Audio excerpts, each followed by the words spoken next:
Hello. Hi, Ali. Hi, Dr. Hannah. Okay, I giving the class to you, yeah? Okay, I started now. Thank you. Okay.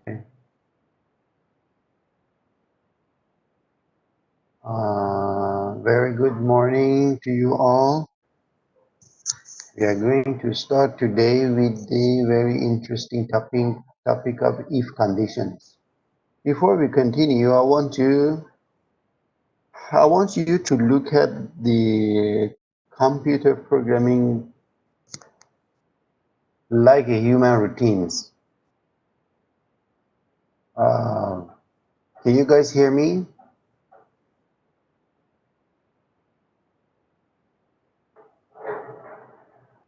Okay, thank you. Our routines during the day when you wake up, we have too many if conditions. Too many. I just give you some examples. Let's say you are reaching to the stoplight. You check the stoplight first.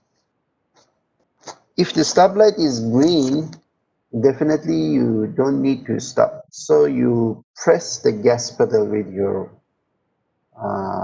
leg,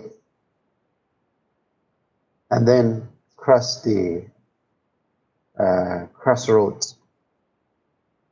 If the stoplight is red or yellow, your foot or leg should be placed on the brakes pedal. So this is an if condition in your life, right? You wake up in the morning. If you're in time, you may take a bus to your work. If not, if you're late, maybe you call Uber or Grab or I don't know, whatever. So there are too many if conditions in our lives. If you ask me, God has programmed us as a human being, and a computer is working like human being, but a very basic version, because the human being is a very high-tech version. Nobody can program something like that. But it's very similar. Very similar. Okay, I don't want to talk a lot today. I want to leave it to you all. And then I only help during you are presenting and during the time you are writing your programs. Uh, I, I think you have the tutorial for today, right? Week 4 programming lab. Yep. You have 10 exercises, and then I want all of you, to do the exercises one by one, but I want to assign myself each exercise to one person. Let me find the list. Okay. Anything? No. Group A. Audrey Lau Jia Ling. Are you here? Audrey? Okay, Audrey. You have to do exercise number 1. And when finished, let me know. The next one is Muhammad. Okay, let me. Muhammad Afiq. Muhammad Afiq, are you around? Okay, Muhammad Afiq, you are doing number 2. Exercise number 2. Muhammad Irfan. Muhammad Ifan. Okay, number 3 is yours. And then Yap Yu Zian. Yap.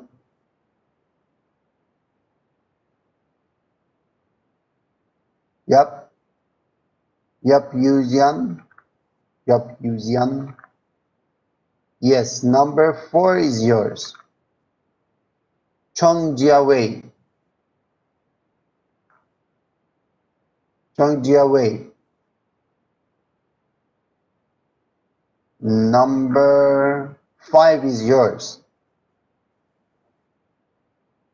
Siti Nur Bilkis. Siti Nur Bilkis. Okay, number 6 is yours. Lim Jing Chun. Lim Jing Chun. Okay, Lim, number 7 is yours. Ling Shao Du. Okay, Ling, number 8 is yours. Pan Wong Sing.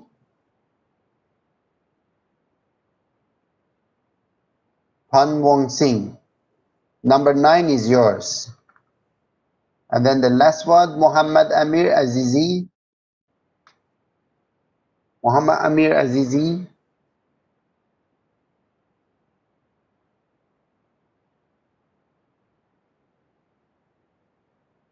Muhammad Amir, are you around?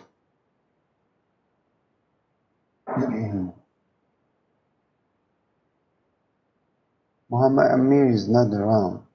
Okay, let me mark it here.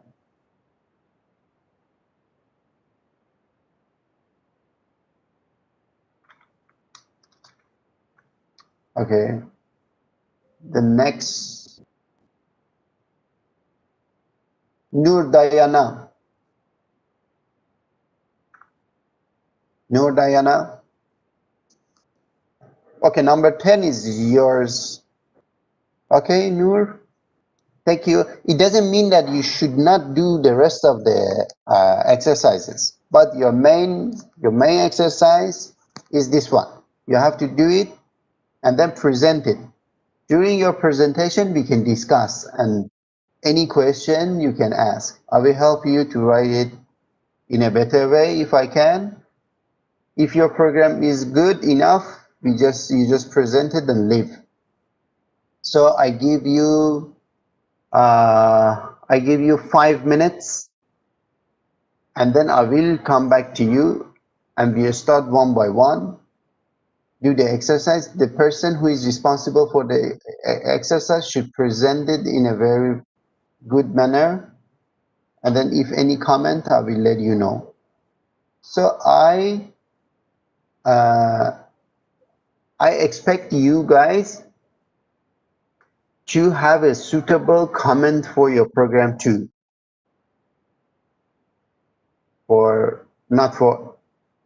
It's up to you if you want to put it for every line, for every part, it's up to you. I want to see how you do the programming.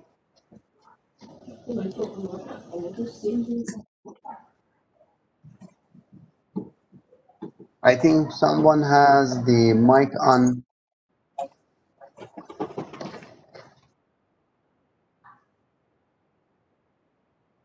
Yeah, Muhammad. Okay, it's off now. Okay, you go and start it. It's 9:10. I will come back at 9:15. Okay?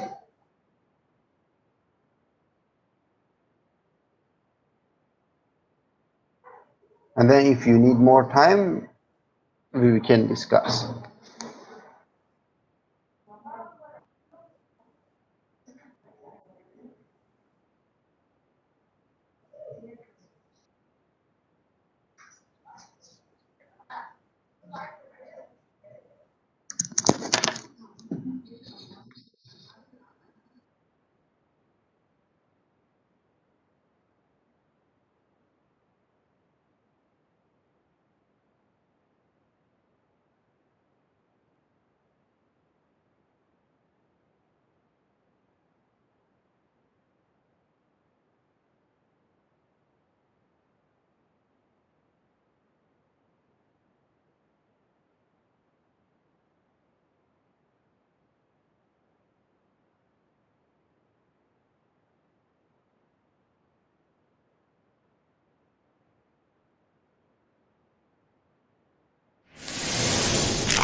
Okay, Audrey, are you ready to present or not yet?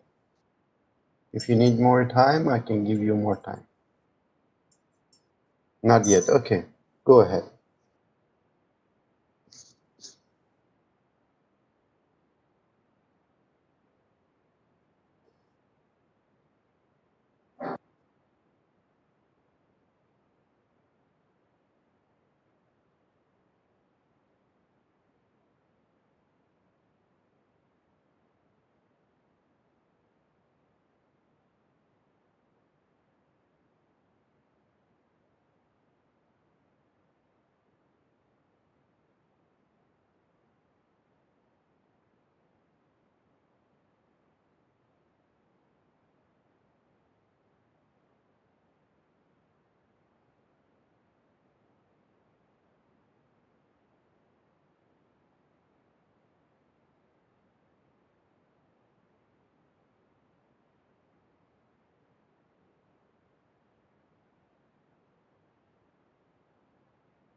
Okay, Audrey, you can share your screen and then start presenting your code.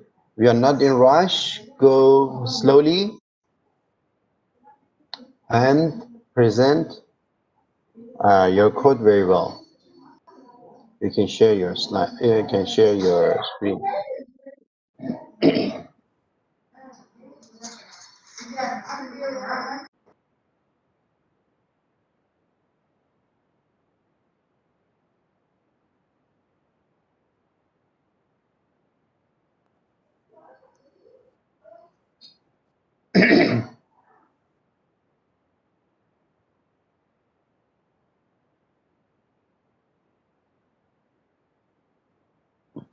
Hello. Hello, Audrey. Good morning. I'm Good here morning to now to you. present number one. Question number Okay. one. The question asks us to find the absolute value. So we write this line to find the absolute value. What is STD library for? For each function to find the absolute value. But So now first we input a number. okay, If the let number me is stop. Okay, Audrey, let me stop you here. You are using a built-in function of the C++, which is ABC. It is it is calculating the absolute number of any number you enter, right? And then for yeah, doing that, you need to include the header file std lib. I want you to do the absolute number without abs function. Can you do it? Can you change your code? I don't want you to. I don't want you yeah. uh, to include the std lib.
Can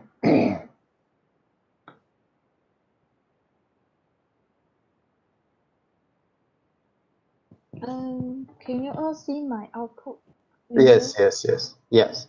Yeah, apparently Then it is, put, yeah, apparently it is working. So go to your code and start explaining what you did. okay. Thank you. So Later you first can run it I again. ask user to input a number. Okay.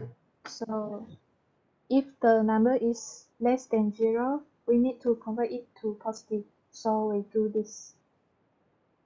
Okay. Then we output. Else, if the value already is positive, we just output it. That's all. Okay. I want to tell you something. I think your code has extra lines.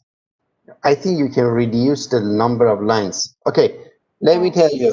Okay. I hope everyone is listening and seeing what Audrey did. You are receiving the value in line 10, okay? And then in line 11, you're checking if the value is less than 0. If the value is less than 0, you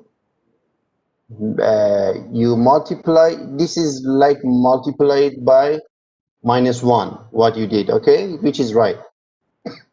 If it is, you do that and then see out the absolute of the number is value. Do you think you need that else from line 14 to 16? I don't think you need it anymore. Yeah, even if 14 to 16 are there or are not there, your program should work well. You're checking if it is negative, you do the operation in line 11. If it is positive, it will directly print the value. Am I right? Yeah. Can you remove, can you, line 14 to 16, you can comment them? Can you comment them? You have to put the double slash before the line.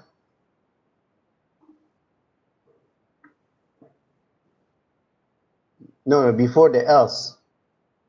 Before each line, you put double slash and then they will be, yeah, inactivated.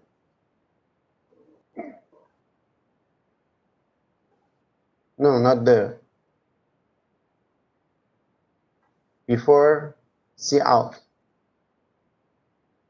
Okay. And then run it now. Okay, one more thing.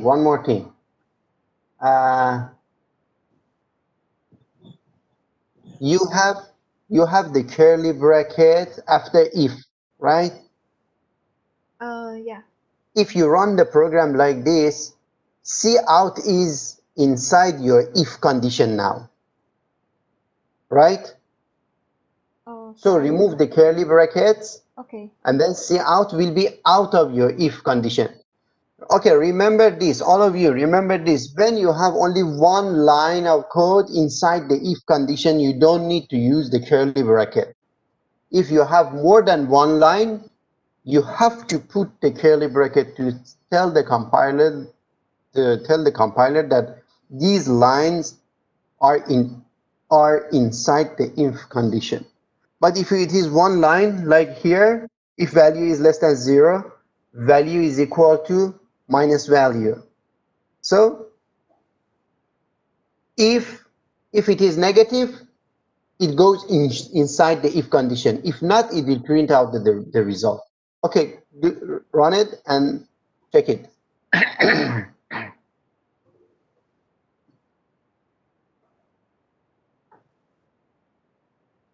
This is -1. I try the positive one. Excuse me? This is the negative number. I try again with positive number. No, we cannot see your output. Oh, sorry. Oh. Wait a minute.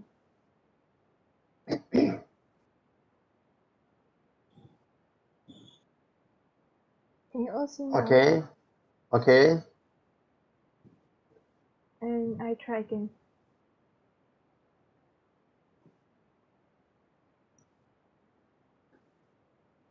We cannot see your output. All of you, when you share your screen, share the screen, not only the one window. This is the positive one. So the Okay. output also positive. Yeah. Okay. So you saw the you don't need those two lines, right? So your program at first was not very efficient.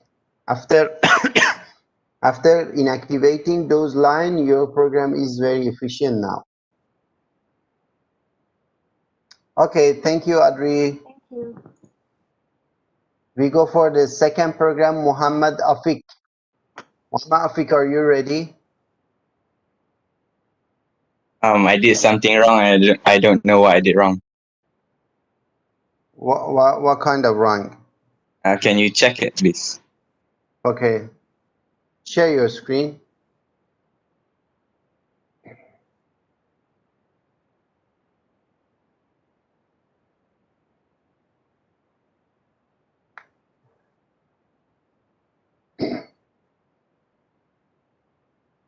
Were you all okay with the code written by Audrey? Did you understand? A little bit. If any question, I'm talking to all of you. If any question, you have to ask Audrey. Any question for her code?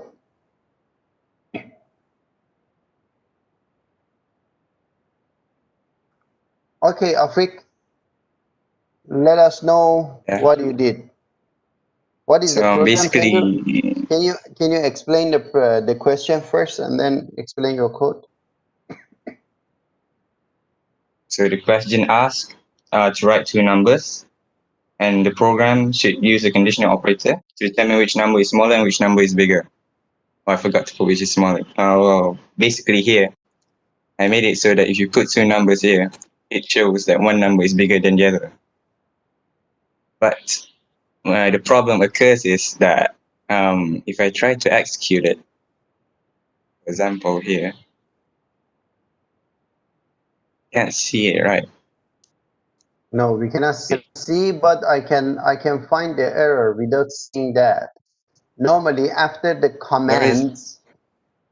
commands, you don't need to put semicolon. Yeah.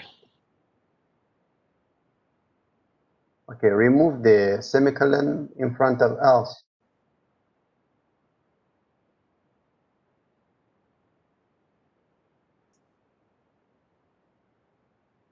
So I try to run it now.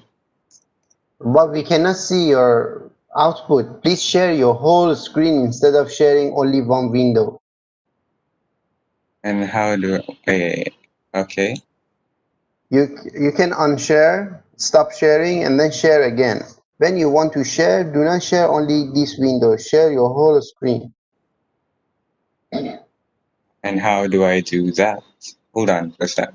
Okay, can you just stop sharing? Stop sharing is on top. Yeah, I'll share the screen. Okay. Okay. Enter two numbers. Enter two numbers. So basically, if I put 4 and 8, shows that 8 is bigger than 4. But I know if I put 8 and 4, shows this. I don't know what mistake I did for it to happen like this. Okay, can you go through your code? You didn't explain your code. Can you go through your code? Basically, I put it like integer 1 and 2. Okay, but See, I'll enter two numbers. Okay, first of all, first of all, you don't have a suitable message for the user. The user doesn't know what your program is doing. You have to have a suitable message, and then you have to ask the user how to enter the input. The user doesn't know should have a space between the two numbers. And reading the numbers like that is not right. It is better to ask the user, for example, enter the first number and then receive the first number, and then again enter the second number and then receive the second number, and then do the operation. Can you change your code like this, please? Okay. Can you do it? Can I just add with a space between them?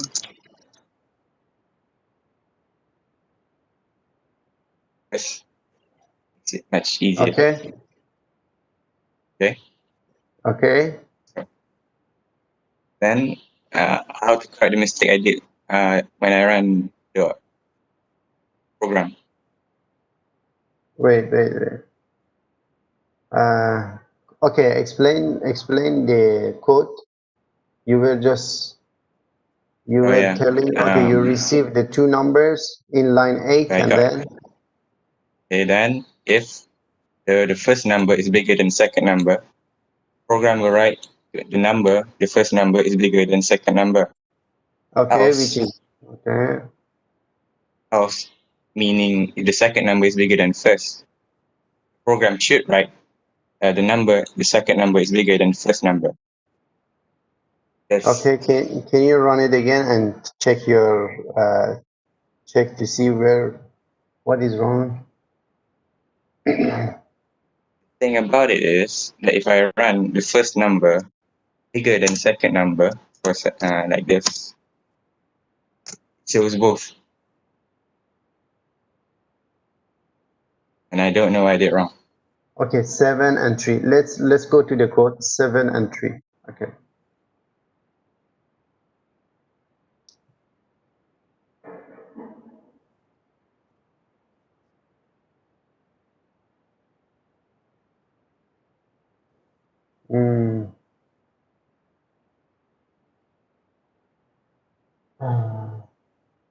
Okay, weird things happen. We have to troubleshoot this logical error. We call it logical error, not syntax error. Syntax error is the error that compiler give you and you can find it and fix the error. But this is like this is logical error, which is the logic of your program. Okay, let's trace it again. If 1 is larger than 2, if condition,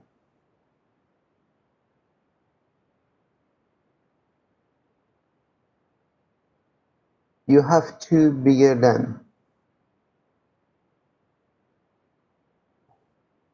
Okay, I'm checking the comments by your friend. Try removing the end line. I don't think this is the issue. The end line, why? This one.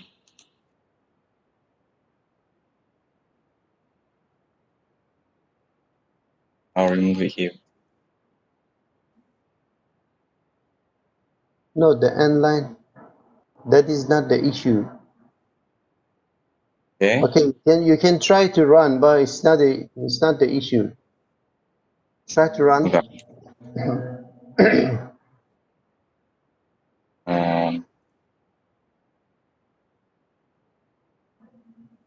It says that I have an error.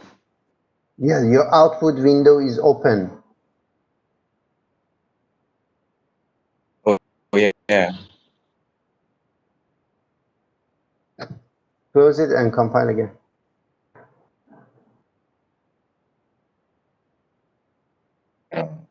That's very nice. Oh yeah, it works. It works now. Okay, can you go back?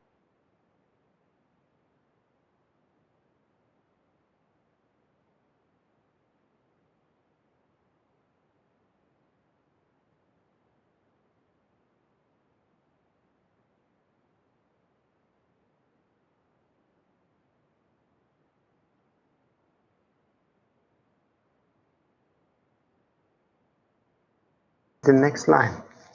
Okay, who mentioned this? Okay, Tiva, try removing the end line. Tiva, can you explain why you're saying this?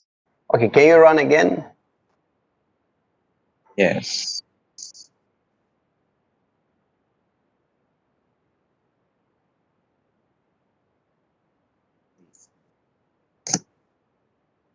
Number 8 is bigger than 4. How come it's working now? I told you it's not the end line issue. I think.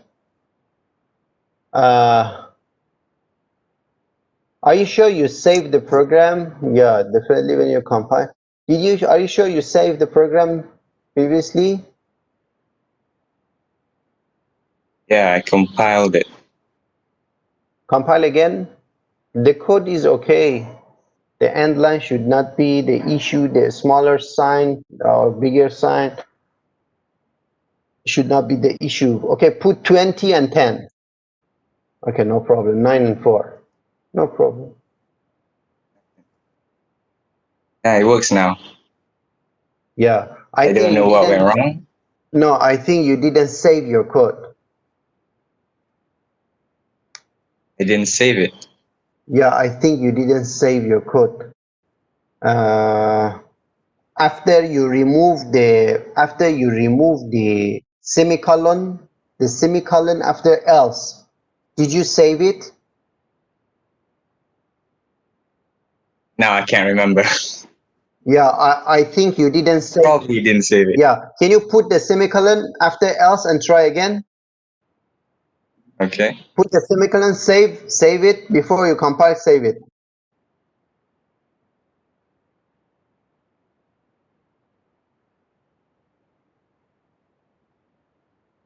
We cannot see your output. Okay, I can see now. Yeah, it's a Yeah, semicolon. that was the semicolon problem, and then after changing your program, you have to save your program. Remove, Control S or save, and then compile.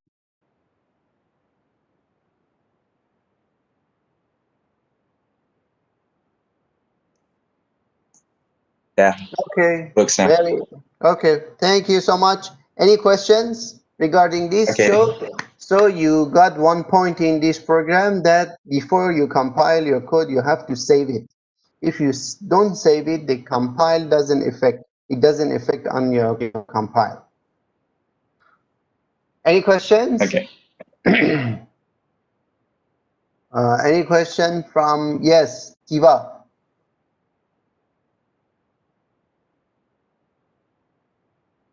The second also bigger than. It should be smaller than. From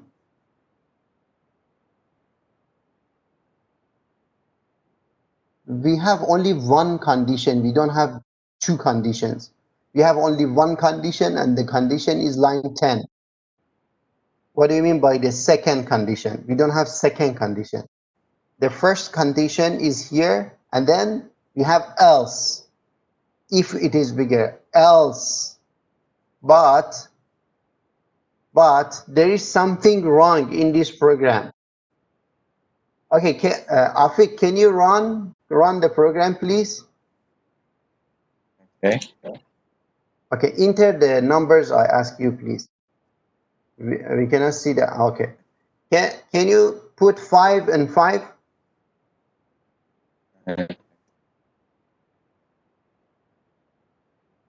Okay, if both of them are 5, you are still outputting the 5. Can you fix the issue, Afiq? Yeah. Can you do fix the problem, Afiq? During the time you're fixing a problem, I will answer the questions. Okay. Sir, how do you Where? conditional operator? Yasmin, conditional operator. What do you mean? Okay. Oh, this one. Okay. That one is very easy. I will ask Afiq to change it to that one. Okay. How to use that? must use else if. No, oh yeah, Tiva is talking to Afik. Afik, Tiva is helping you to fix the issue. He is telling you to use the else if. Must use else if one is okay.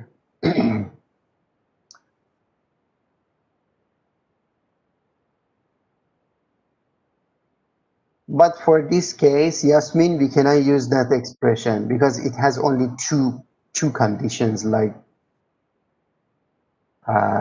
what you said, expression number 1, expression number 2, and then number 3. That one is good for, I think, only number 1. Okay, later on, Yasmin, I will ask you, do you have the question number 1, Yasmin?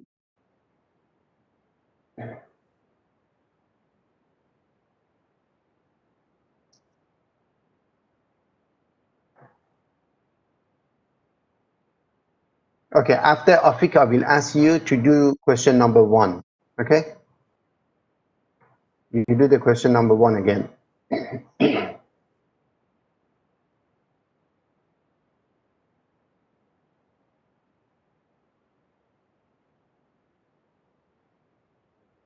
What is this, Afik? You are checking if 1 is equal to 1. What do you mean? You are No, comparing? oh wait, if 1 equals to 2, Yeah. like this. Okay.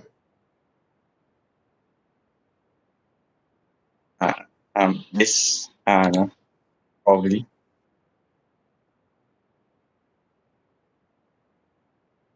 Yes, Yasmin, I will ask you to do it on the spot. We can ask, okay. Wait, 5. The number is the same. Okay, okay. You fix the issue of it. Thank you so much. Don't leave us, please. I want you guys, if you have any question regarding the question number 2. Did you understand question number 2? Afik is checking the numbers first if they are equal. If they are equal, like 5 and 5 or any equal numbers, the suitable message will be printed in the output. You have to change it. The numbers are the same, okay, or have the same value. You got to write the message. It's smaller Okay. than. And then else if the condition equal is not satisfied, it won't go to number 12 and it jumped to number 14. Else if excuse me, if you have multiple conditions, you want to check the multiple conditions, it is better to use the else if. So else if 1 is larger than 2, you go and perform line number 16, which is number 1 is larger than number 2. Else means what? Else and else if are different. Okay, let me see. So I have to, okay. So must we use the curly brackets for the if statements? If you are going to have more than two lines inside your if, you must use the curly bracket. But for one line, you don't need. For the program which is written by Afik, for all of the if condition, he has only one line. Only one line. Okay. Else if is different to else. Else if means I still have another condition. But else means if the above conditions are not satisfied, do the following, right?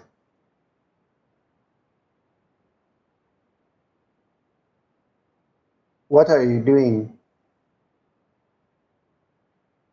Afik? I'm just adding one more line showing that the other number is smaller than the other number. No, like this. No, you don't need to do that. Why? What? No, I thought in the why? question. Excuse No, me, no, sir. no. No, why you want to put two things which are different inside one condition? This is not right. Okay, do I it to see can. the result. Do it to see the And result. wait. Okay. I'll try. Both of them will be performed, which is not Oh. right. Oh. We don't have your output. Hold on.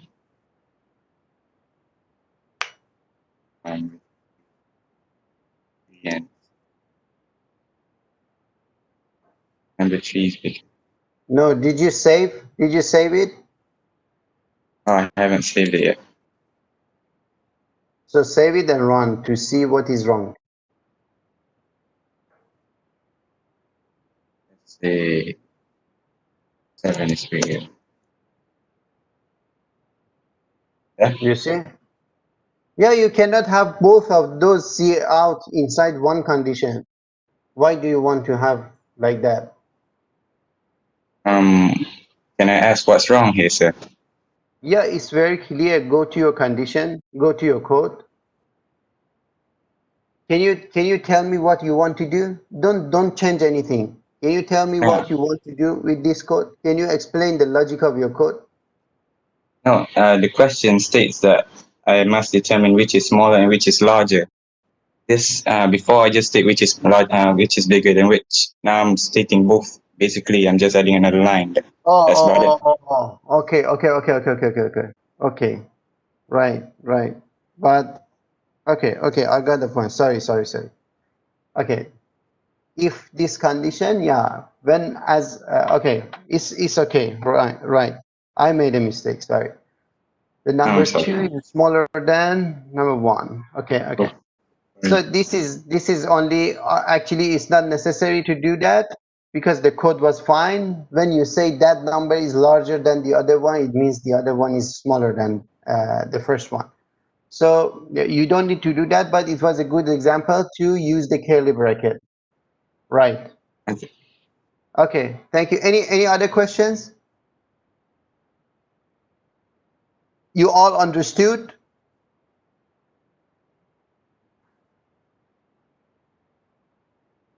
If no questions, we go to the third person, Muhammad Irfan. Thank you, Afiq. Thank you so much. Thank you, sir. Muhammad Irfan, we are waiting for you to present your code.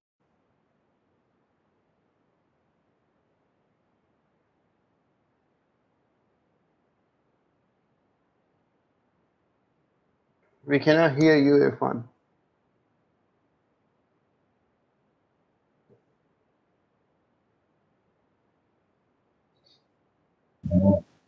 Okay. We don't have your screen. Now we have your screen. Okay. Can you hear me? Hello? Yes. Okay, okay, sorry. So basically the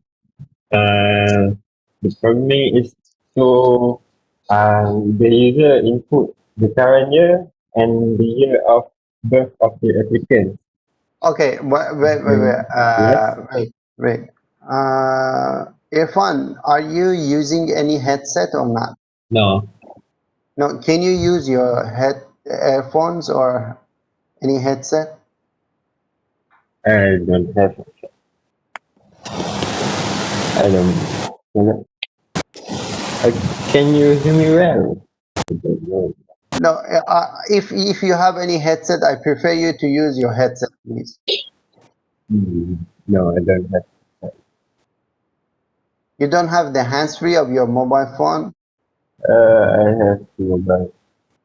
Okay, you can use the hands-free of your mobile phone with your laptop or with your PC because we cannot hear you very well. It's very noisy. Okay. Hmm.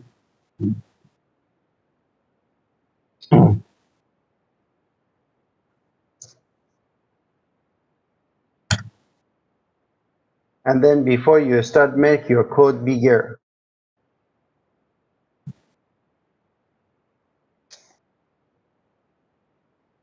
Okay.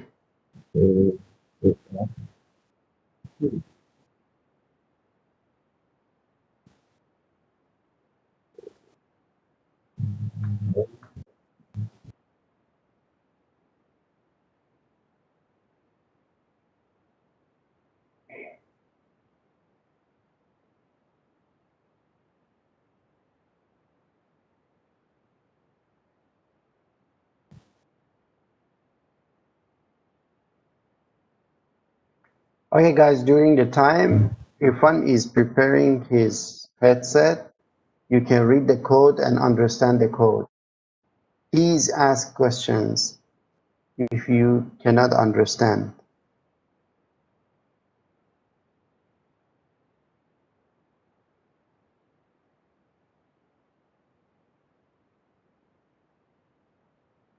So in the last program, you understood that if you have one condition or two state, you can use the if else.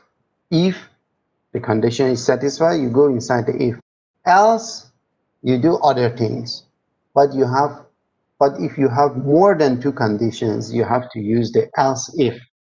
If the first condition, else if the second condition, else if the third condition, and the last one can be else. You have to use the else for the last one. If none of the above conditions are satisfied, do the following. Right?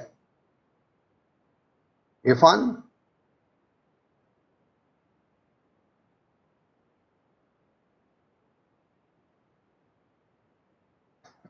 Hello? Yeah. Okay. Okay. It's much better now. Okay. So we will input the current year and the year of Okay, birth of the applicant. Yes. Irfan, I'm sorry to interrupt you. Can you explain the program, explain the question first? Just imagine you are presenting for your assignment and I don't know what the program is doing. Just let me know. Okay. Okay. The program is to know whether the applicant is eligible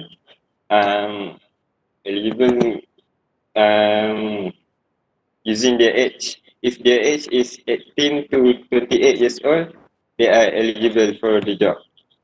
Okay, thank you. Now Okay. I understand the question. You can go to your code and explain. Okay. First of all, I'm sorry to interrupt you again. First of all, you can see that Irfan has suitable comments for every variable. He is mentioning some comments what these variables are for, and then for the calculation another comment for the if condition, which makes the code how to say more readable. Okay, go ahead. The user will input the current year and the year of birth of the applicants. And we will calculate the age by substituting current year with the year of birth. Okay. Okay. And if this if function will determine whether the applicant is eligible or not. Okay. So Okay, you are. Can you explain your if condition? okay, for the That if one is condition, very important. for the if condition, if the age is above or equal to 18 and the age is below or equal to 28, the applicant is eligible. Right. Okay, wait here. Anyone have any question regarding this nice if condition? Do you understand? Guys, when you do not ask any question, I assume that all of you understand the code.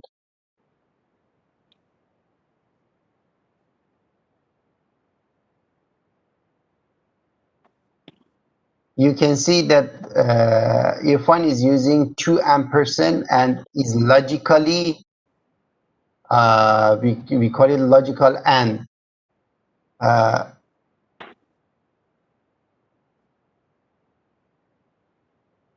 He's checking 2 conditions at the same time, which is very, very efficient and very nice.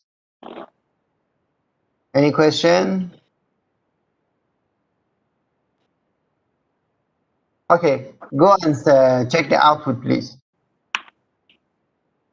Okay, year, the current year, you put 2020, and then the date of birth, you put 1985. Okay, the applicant's age is 35 years old, which is, I think, correct. The applicant is not eligible. Okay, can you check for another one, please? 2020, and then put 2000. The applicant is 20 years old. The applicant is eligible. You see, this code is very nice one. Of course, in the future, you have to check for the inputs, for checking the inputs. For example, the year cannot be above 2020, right? Because the current year is 2020. So the year cannot be more than 2020. Okay, thank you very much, Irfan. Thank you very much. Any questions? You want to ask any question regarding Irfan's code? No. Okay, thanks, Irfan. You can stop sharing. After Irfan, we have Yup Yuzian for the 4th question. Are you ready, Yup?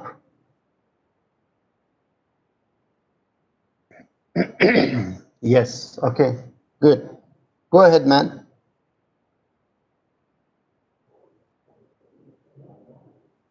I don't know, it's Good morning, everyone. Can okay, you sorry. hear me? Okay. Yeah, go ahead.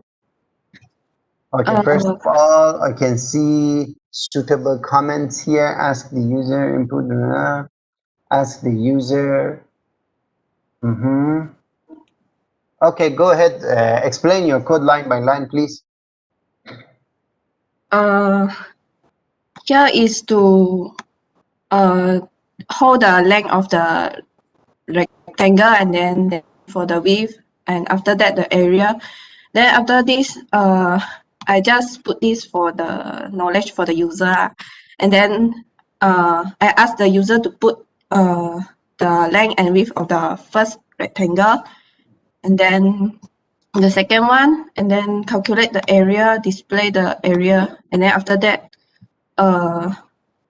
then we determine whether the area is greater or same. Okay, wait. If the area 1 is so the area of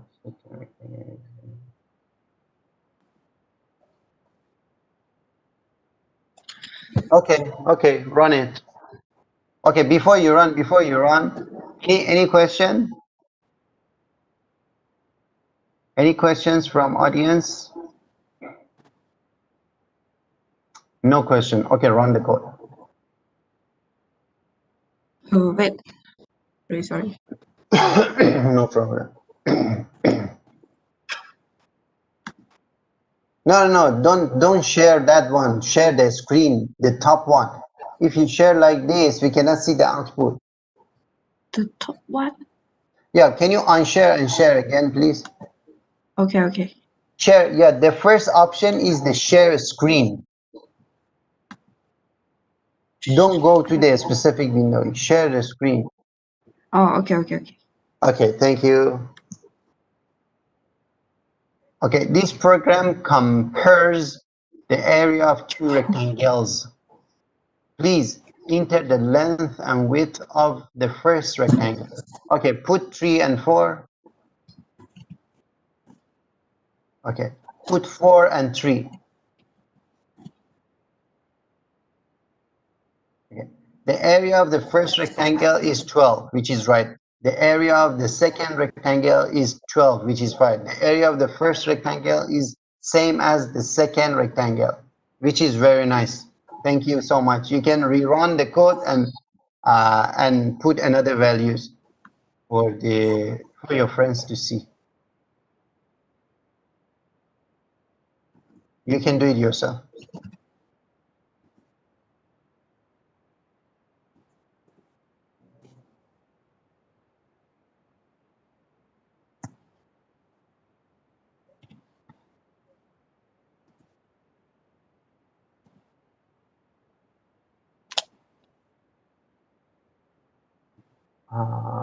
The first rectangle is greater 12.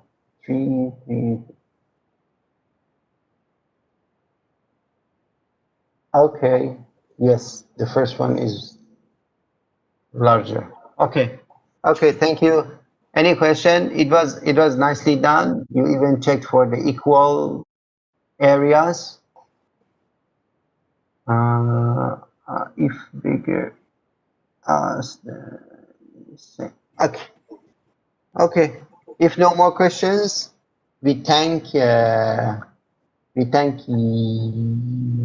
Yuzian. Am I pronouncing correctly? Yup, correct. Yup, Yu Xian. Yap Yusian. Okay, thank you very much. But Thank I have your first name is Yusian, right? Yeah. Okay, thank you so much. You can stop sharing. We go to Chong Jia Wei.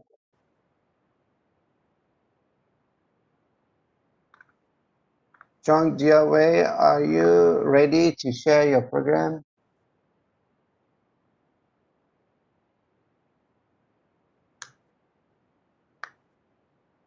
Okay, can you Hello. Yes, hello. Good morning. Good morning. Can you please explain the question first and then explain your code line by line? Okay. Jiawei. Okay, Jiawei. Okay. You can call me Coco. Coco. Jiawei is okay. I think your name is much nicer. Okay. Okay. Okay. This program is created to calculate the BMI of the person and also to indicate whether the person weight is the person have optimal weight or is underweight or is overweight. Okay. Okay, Jiawei, can you tell me what is the BMI short for? The BMI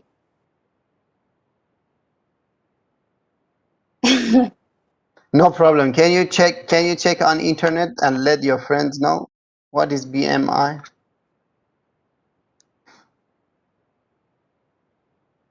You can type what is BMI short for.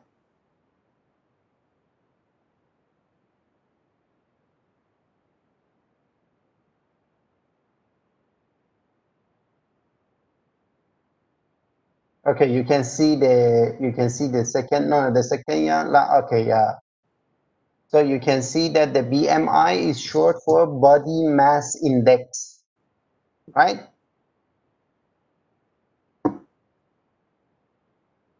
So you know what is BMI now, right, Jiawei? yeah. Okay, this is the process of learning. We always should learn new things. Okay, go to your code. Thank you.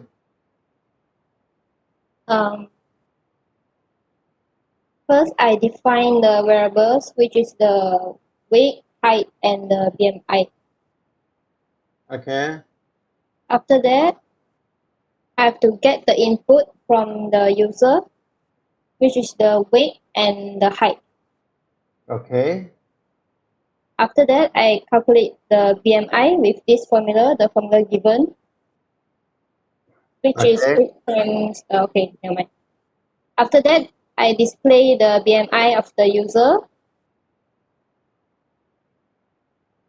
and then I have to indicate whether the user is optimal weight, have optimal weight, is overweight or underweight. So first, I have to make sure that the weight and height is valid.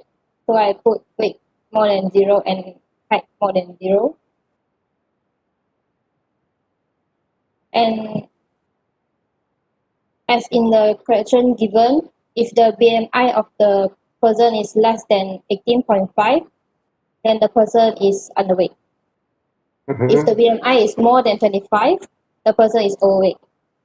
So the others, if the BMI is between 18.5 and 25, the person has optimal weight. Okay.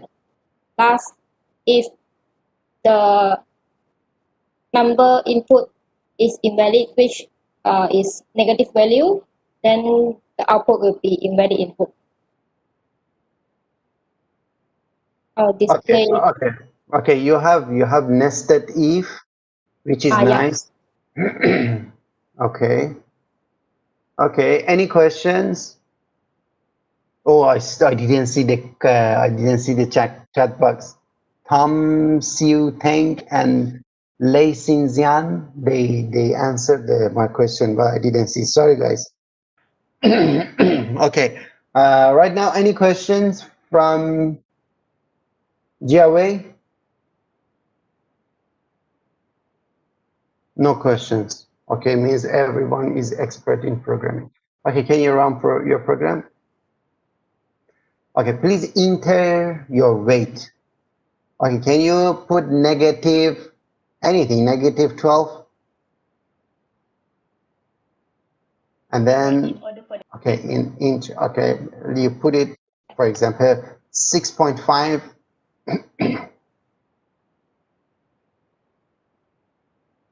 Your BMI, okay.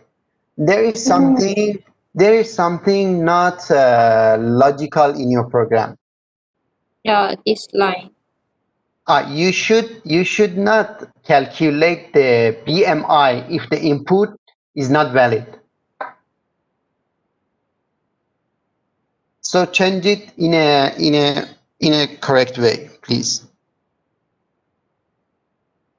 It's not wrong, but it's not logical to calculate the BMI if the input is not correct. If the input is not correct, you should go out. Let the user know that the input is not correct and go out of the program.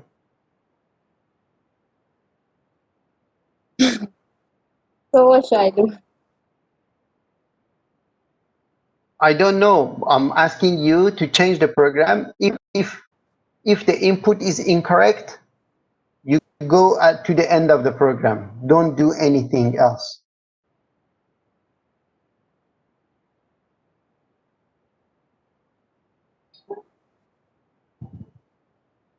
First, check the inputs.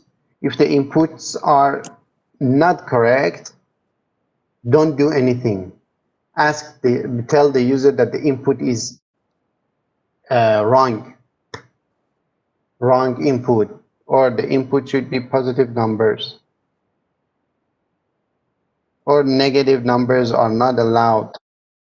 Any suitable message, up to you.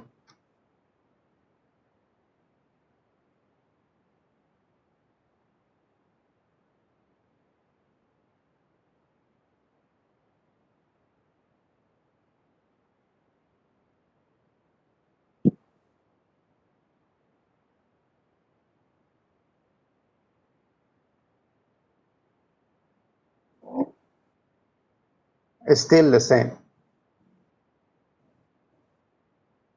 No problem. Take your time, fix the problem.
I don't think you need to add that line to all the, you put it once only. Yeah, you do it once before the nested if starts.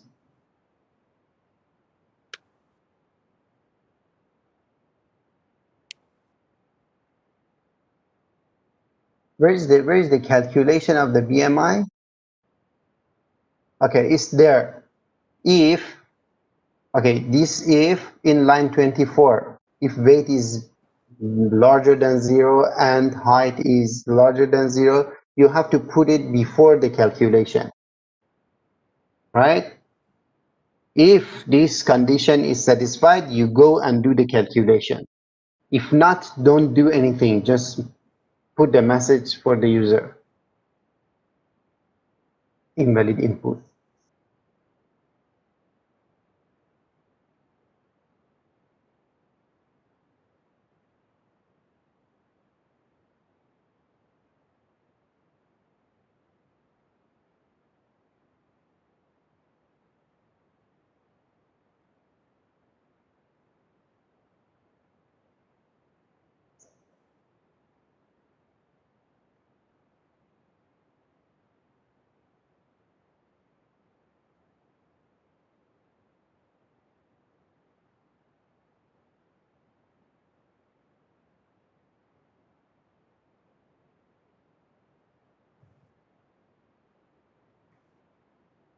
I think it's okay.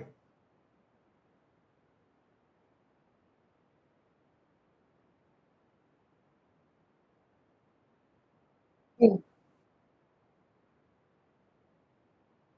can save and run to see the output.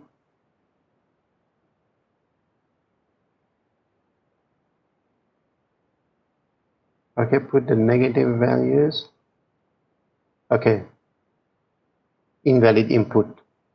This is nicer, right? Yeah. You are not, because this way you are not wasting the time of the compiler to do the calculation. If the input is wrong, just go out of the program. If the input is correct, do the calculation. Okay, now check it again with some correct value. Okay, you do for your own. How many pound you are and how high you are in the pound, in the pound and in inch. To see, okay, do it. Pound 12, 120, okay, and the inch.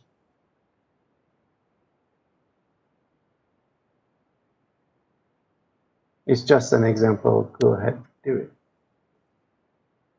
Oh, 65 inch.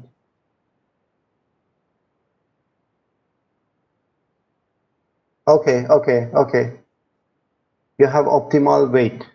Okay, right. Thank you so much. Any questions from Jiawei? Did you all understand the code? Are you sure no more questions? Okay, thank you so much, Jiawei. Okay, welcome. Siti Noor Bilkis. Are you ready? Noor Bilkis?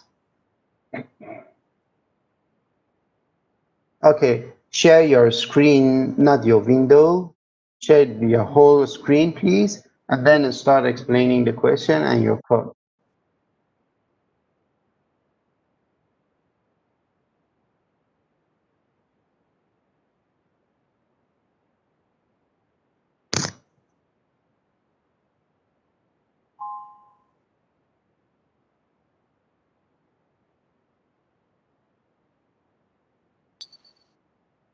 Hello, sir. Can you hear me? Yes, good morning. Yeah. So wait. Yeah, can you see my screen? Yes, very well. Okay. So Can you explain the question? I don't know the question. okay, basically, question is asking about the program, which is it will be determining the color mixer based on primary color that user will be into. Understand that? Okay. So basically, first I start with declaring a variable which is string or to this variable color, Okay. and then the program will ask the user about this primary color that they want to enter. So it will be look like this. Okay. And Okay. also, Okay. I want to stop you here. Guys, you can see that when the when Nur Bilkis is printing a message for the user, for example, enter the first primary color, it has some hint for the user. It means that you have to select among these colors, red, yellow, and blue, which is nice to me. It is very user friendly. It is telling the user what exactly should do. Okay, go ahead. okay, so for all this thing, and we'll go to the selection, which is if the user enter for the color one, which is primary color, first primary color, she or he enter the red, and if it's blue for second primary color, or if the color one is blue and color two is red, the same, both of them are same. Then if it true for this or this, then it will print purple.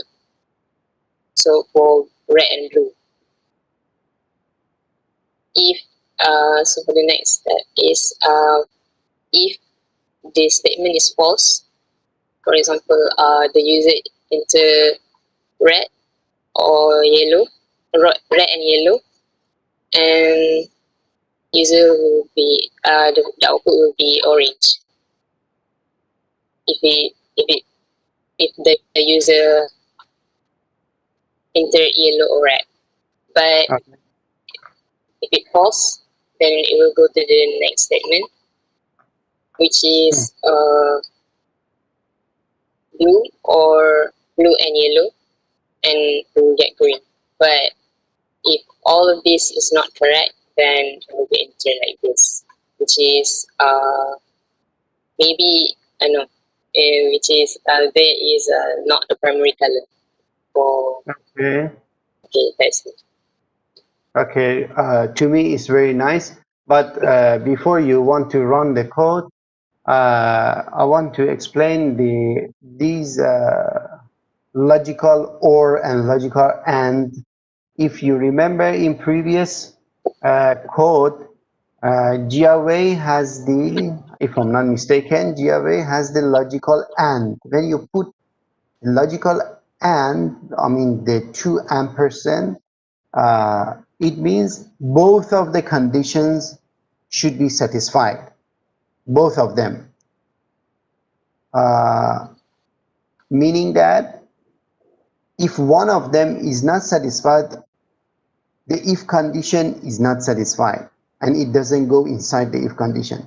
But for the case of Nur Bilkis, Yes. it is having the logical OR, meaning that anyway, if the first color is red or the second color is yellow, or first color is yellow and the second color is red, for any of these cases, the condition is satisfied and it goes to, for example, like line 16. So in here, Nur Bilkis is using both the logical and logical OR, but I'm not sure if it is working correctly, we will check it. Okay, can you run, please? Okay. Wait. Okay, Can you in see? there, okay, let me, oh yeah, I can see, let me give you the input. Enter first primary color. Can you put blue?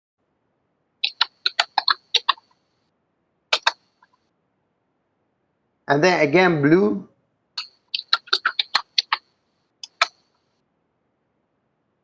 Neither blue nor blue is a primary color. Run the program and try again. Okay, but blue is a primary color. Okay, go back to your code, please. I don't remember the priority of the logical. What I mean, can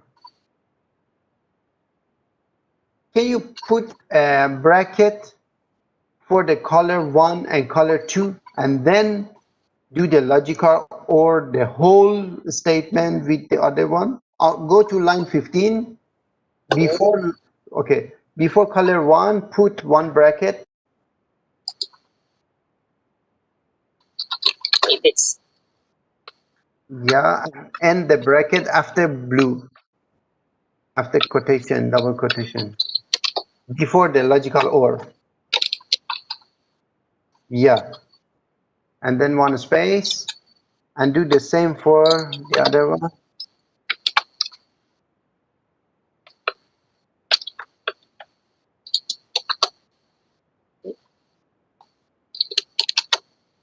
Okay, I think the right way to do that is like this. If you don't put the brackets, it is checking all the things together, meaning that, yeah, you are like this, you're separating the statements, the conditions, the statements inside the condition. Before that, I don't think it was right logically. Let me check. For example, and or. Yeah, before that it was not. Wait. No, even before that it was right. Yeah, for the if condition is right. Okay, go ahead, run the code. Two others. Yeah, I think it's correct. Okay, put blue and yellow. Blue and yellow.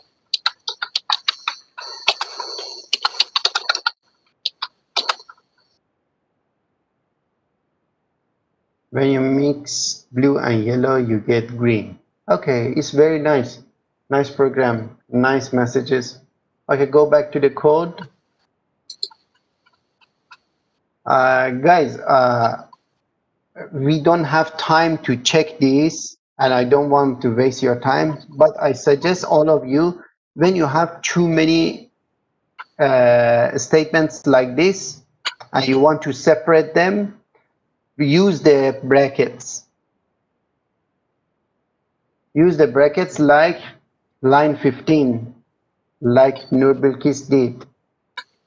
Let me just think about line number 12. Color 1 and color. Number 12.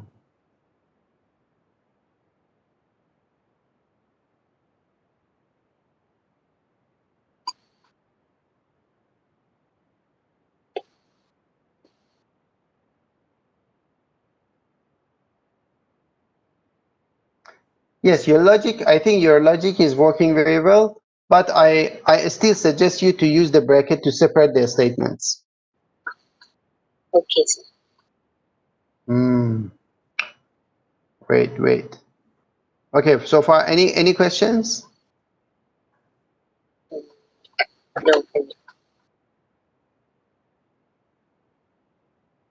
Okay, wait.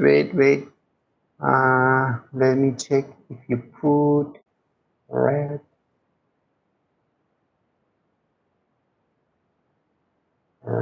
And If you put red and red, it will be false. With yellow. No, your logic is correct. Is totally correct. But again, I still prefer you to use the bracket to make the statement separate. But your logic is correct. It is working. I checked that. Yeah, it is working very well. Okay. Any questions? If no question, thank you very much, Nur Bilkis. You can stop sharing. And we Thank you, go sir. to the next person. You're welcome. Lim Jing Chun. Lim Jing Chun. Are you ready? Okay, wait. Where do you find the modulus symbol?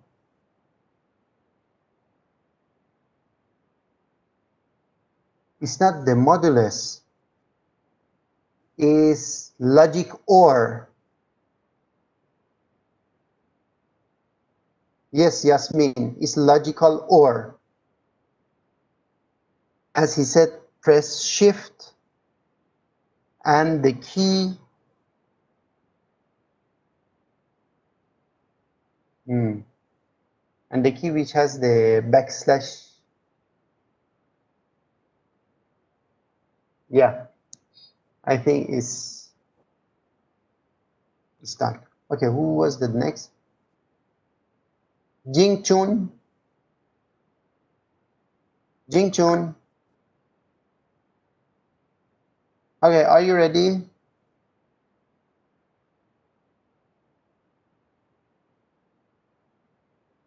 Please share your screen and explain the question and your code.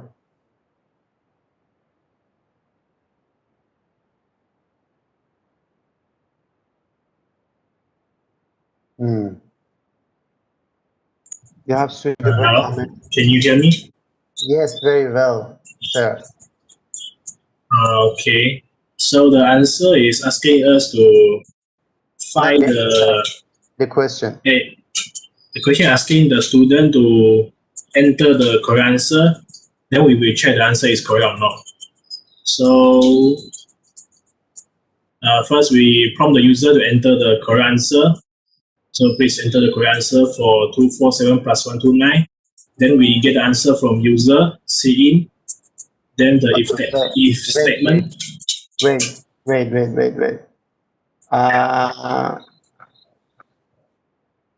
I think in the question, it is a write program that can be used as a math tutor for a young student. The program should display two random numbers that are okay. Yeah.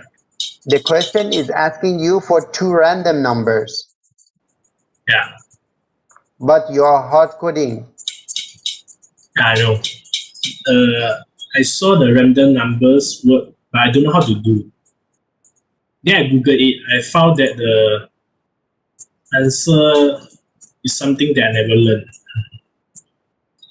Okay. Okay, I tell you what to do. Go to your code, please. Yeah.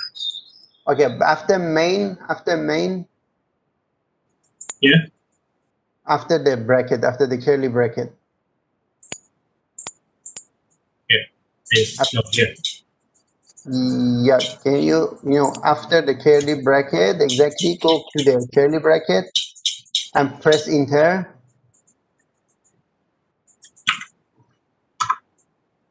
Okay, put srand. Okay, brackets. Yeah. Brackets. Bracket. Okay, time bracket 0. Yeah, time 0. No, inside the bracket. Inside. And 0 where? Again brackets. Put 0. Okay, semicolon. Okay, the rand okay, now go to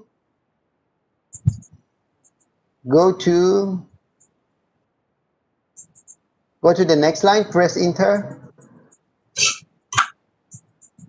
Okay, put int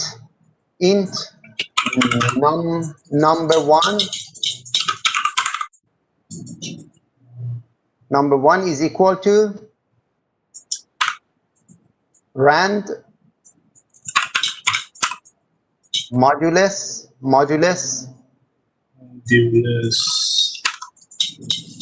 okay 1000 semicolon. Okay, wait. Let me check if the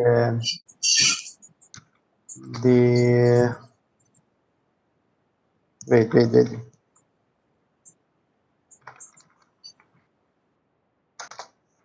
Just give me a sec. Okay, rand is a function. Wait, rand is a function. Can you put the brackets after rand? Okay.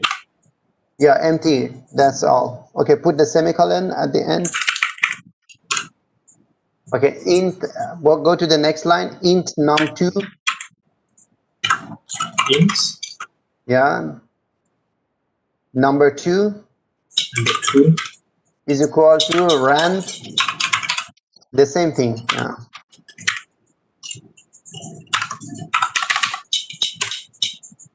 Okay, what the function rand is doing for you is to generate the random numbers. Okay, but if you use the rand without srand is short for seed rand.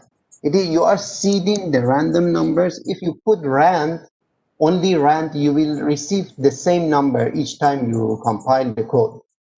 Meaning it will generate the random number, and then the remainder of the random number to 1000 will be assigned to the number 1. Did you get your point? Yeah. If you put, okay, time 0, can I use unsigned seed? Okay, let me check the Eng Sui time 0 and Israel seed. Yeah, it's the same. It's the same actually. We are we are doing the same thing. We are just mixing that. Instead of putting time 0 to the seed and then doing a strand, we are doing the same thing. Nothing different, but you are adding one more variable, which is seed. Okay. With the let's go to the first function, which is time 0. Time 0 is a function that is returning the time of the PC in seconds. But last night one of the students was asking me the same thing, and I was not really sure about the details. So I checked it on the internet, and the second returning to you by the function time is the time based in second from the year 1917. Okay, so it will be a very big number. I don't know, maybe 12, 11, 10 digits, maybe more. I don't know. And then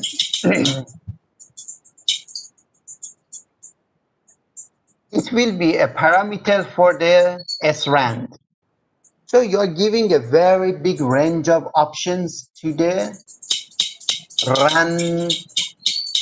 rand. Excuse me, there is coming one sign. I mean, I can hear the sound of the bird. Are you very close to a bird? Yeah. Can you change your place, please? Change what? Change your place. Means there are sound behind me. Yeah. I think it's okay now. Okay. Oh, yeah. It's okay.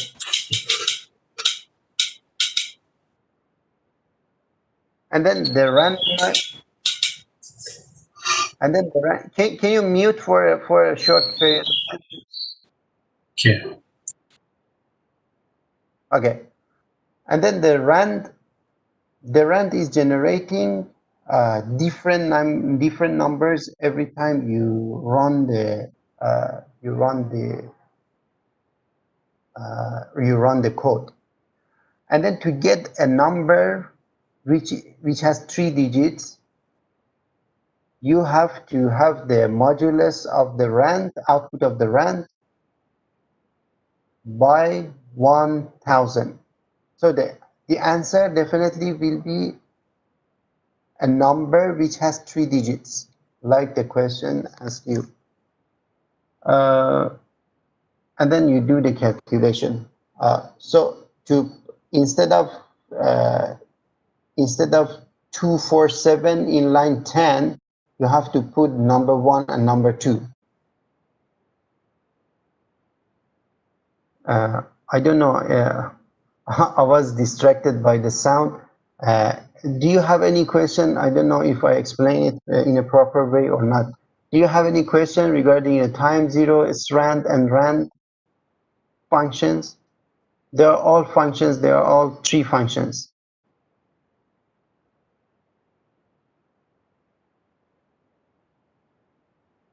Did you understand?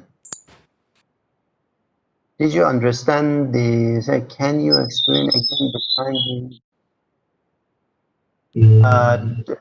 Yeah, the time zero is a function which is returning the time of the PC in seconds from the year 1970. So if you try to see out the time zero, you will see a very big number. Can you just try? Can you run? Can you see out time zero? At the first of your program, just put see out time zero, and then run the code, so we can see the. No, after curly bracket, yeah. Put see out time zero, semicolon. Okay, run. And then you need the \n as well.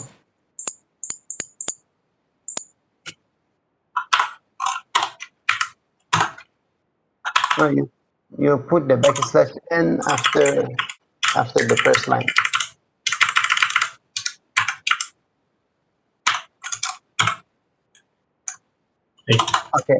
Okay, I think you. Okay, you can put the n. It's fine. You have to put it in the double quotation \n. The \n should be placed inside double quotation. Okay. Okay. Please try. No, it was, yeah. Please. Correct. Okay. And then can you compile, save and compile? No, you don't need that one. That sign is only for end line. That's fine now. Okay, put the. Oh yeah. I think you have to put that. Sorry, you have to put the, yeah. Okay. Can you compile, save and compile? Sorry. You see the error time was not declared in this scope. So I think you have to include the header file time. Is it time or something else? Can you try?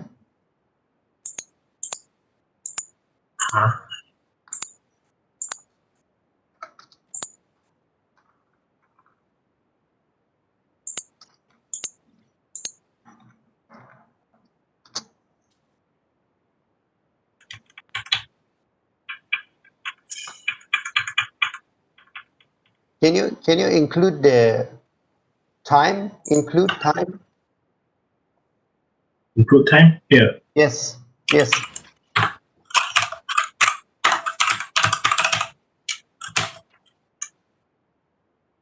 Time. Yes. This is the header file for the function time. And then save and compile. So it's actually C time. Okay, put it C time. Yeah. Thank you very much. Who was telling this? Sui Yi. Okay. Okay, wait. You see the first of the program, you have a big number, 2, 4, 6, 8, 10 digits, which has 10 digits. It's a very big number. It's the time of the PC from the year 1917. So to use that number and generate two numbers which has 3 digits, the 3-digit numbers, you have to do the modulo 1000. Can you close the output window? Okay.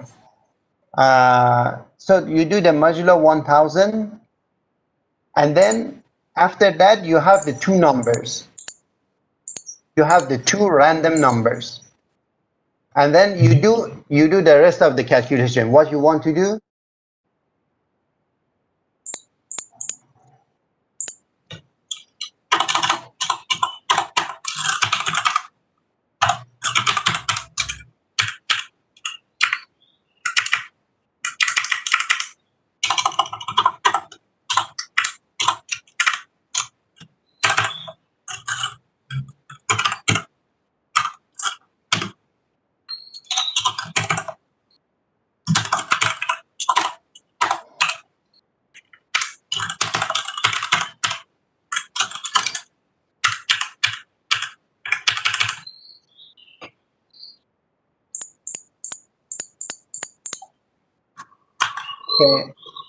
Okay.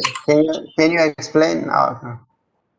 Can you remove the C out, the first C out, inactivate the C out?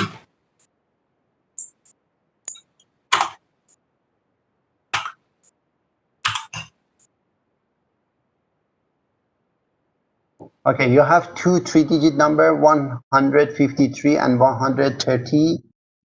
Yeah. So let's press enter. Okay. So okay, the user should input the answer. It is okay. Wait. Let me calculate it. 15313. Okay, it will be 183. 183. 283. No. 283. Yeah. Can you press enter? Congratulations, your answer is correct. Can you run again?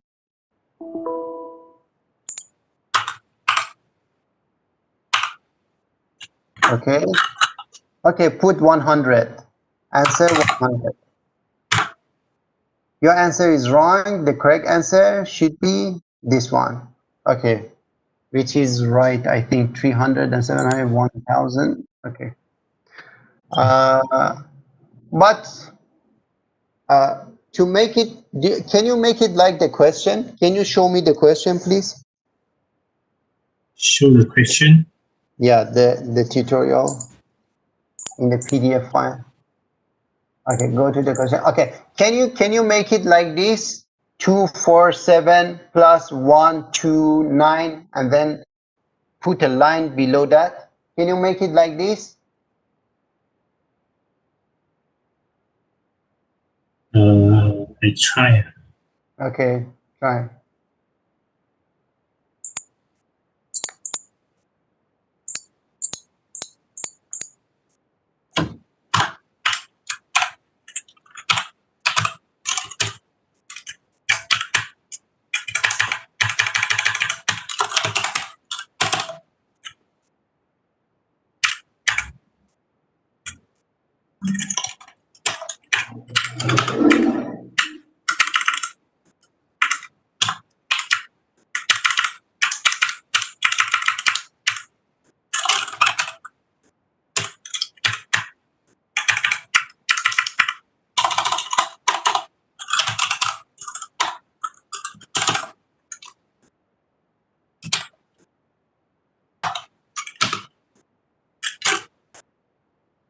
Okay.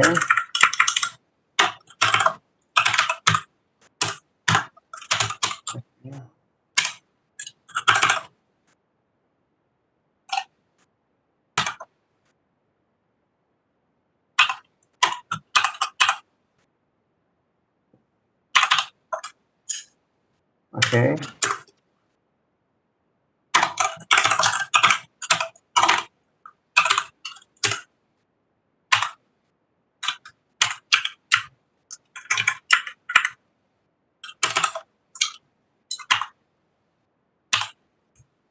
Yep. You see, it's much nicer. It's very clear for the user what to do. It is adding two 3-digit numbers and then the answer. Even in there, you can put a question mark or whatever. I just wanted to tell you how you can make your program nicer, which you did it very well. Yeah, Jing Chun. You did it very well. Thank you so much. But I want to tell you one more thing. Instead of time 0, you can put any number. You can put 5 instead of time 0. You can put 5. You can put 10. You can put 100. I do not remember. I do not remember right now how it is working, but it is changing the range of the numbers you can get in the output, right? Because the time 0 is a very, very big number. You can, with the operand modulus, you can change to any number and any digit number you want.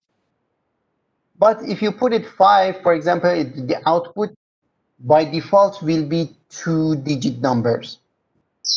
I don't know how it works exactly. I will check it and let you know, because another student was asking me during, I think last night was asking me, but I don't remember the exact answer. I have to check how the parameter of the SRAM can affect the range of the output numbers. I mean the range of the seed numbers. Thank you very much. Just wait for your friends if they have any question. If not, we go to the next person. Any questions so far?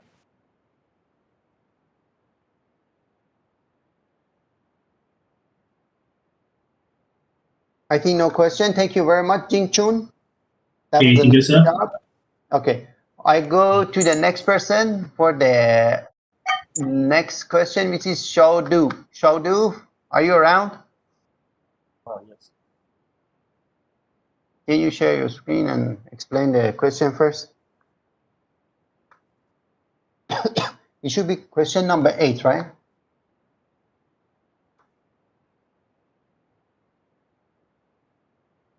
Shao Du, I cannot hear you.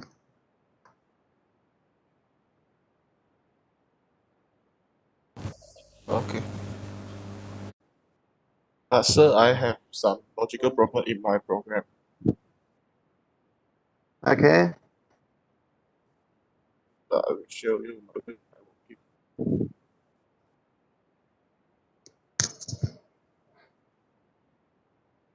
So the program is calculate the shipping charges based on the rate and based on the weight and the distance. Okay. Then there has the limit for the weight and the distance. Okay. So in my program, I will ask the input from user first for weight and distance. Okay. And then the program should not less, the weight of the parcel should not less than 20, should no more than 20 and less than 0.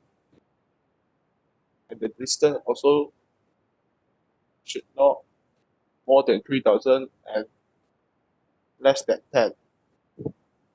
To make sure the user input the value for calculation.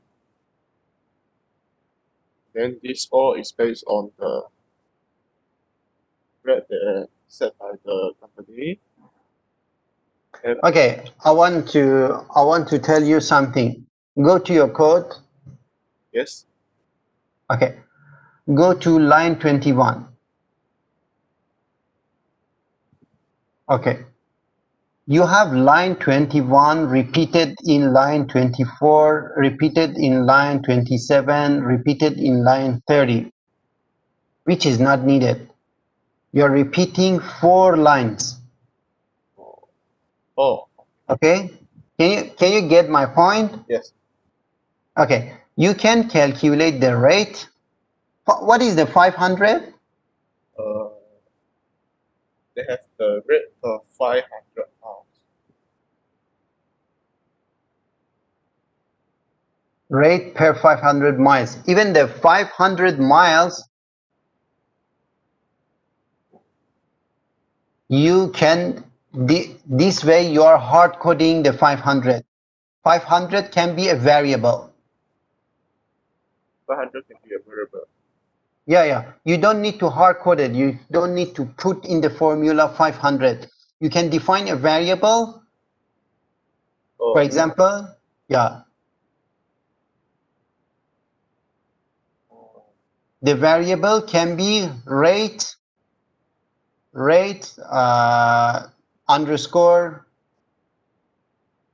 500 or something, rate per 500, and then initialize it with 500. Of course, in your code, you don't use it a lot, but this is the right way to do. You don't do the hard code, please. Okay. But I have declared inside the program. No, you put rate, another rate, rate per, rate underscore per 500.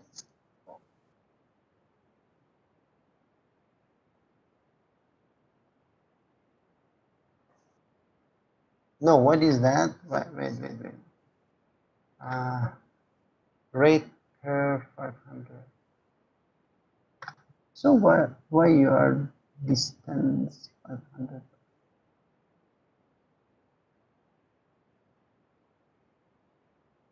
Okay, never mind. Remove the variable. Remove the new variable. I don't know what is the rate per 500. Charges is distance multiplied by rate.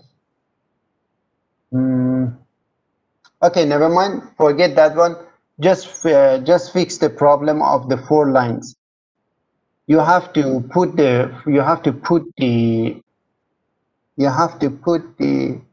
that formula at the end of the if conditions.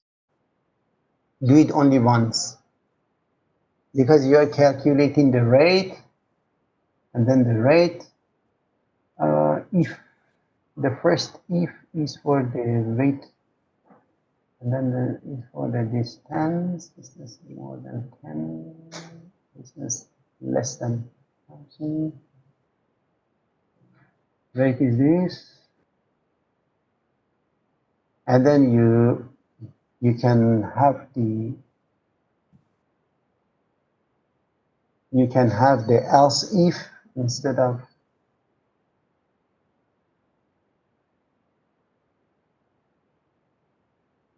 Okay, never mind. You don't need to touch it right now. I'm just mentioning that you can have the else if instead of if, and then at the end do the calculation. It's much better now. Can you run the code, please?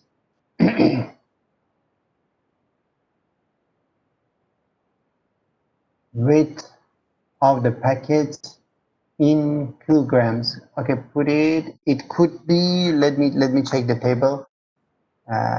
Put it 1.5. 1. 1.5. 1.5. Okay, distance for ship in mile. In mile, it should be. What is the limitation for distance? 10 and 3,000. Right? Okay. No, it's a very. No, it was. What is the limit? Go to your code. What was the limit for the distance? Is this 10 mile to? Okay, wait. Less than 10 mile or more than 1 mile.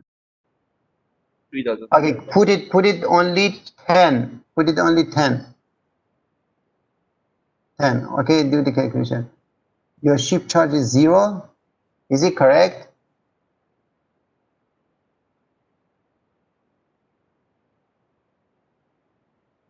It cannot be 0. Can you fix the problem? Close it. Don't minimize. Close it. Yeah.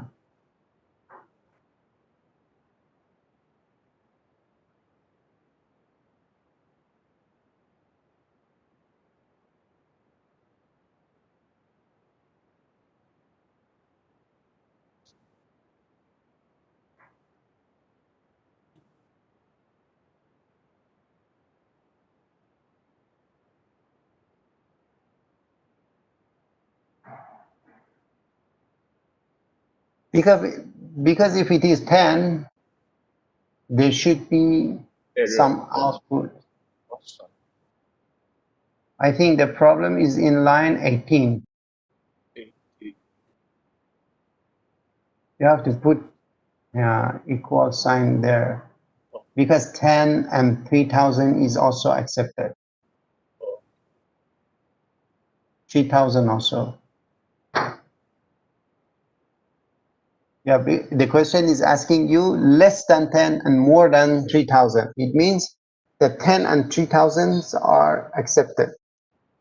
So run it again for 1.5 and 10 kg. I mean 10 miles.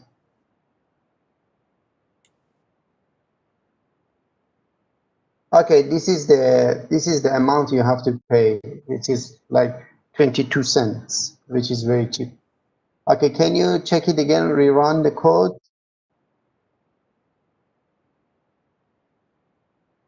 Okay, okay, run it.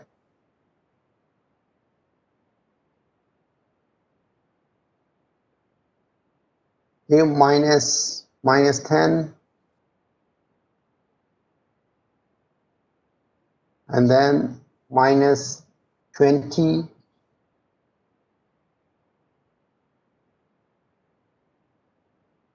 Yeah, in this case, you have to have a suitable message that the input is not correct.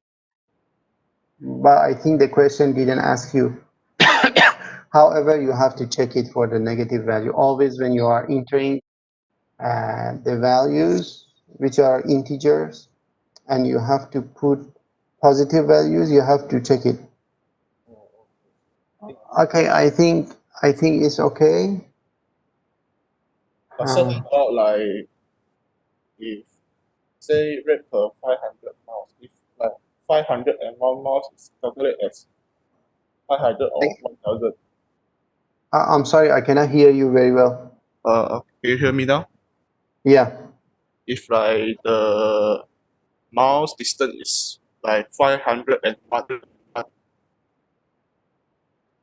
Okay. So it's calculated as 1.1 or 2.2. The fee. I didn't get you. I'm sorry.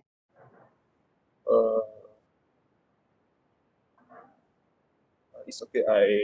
I try first.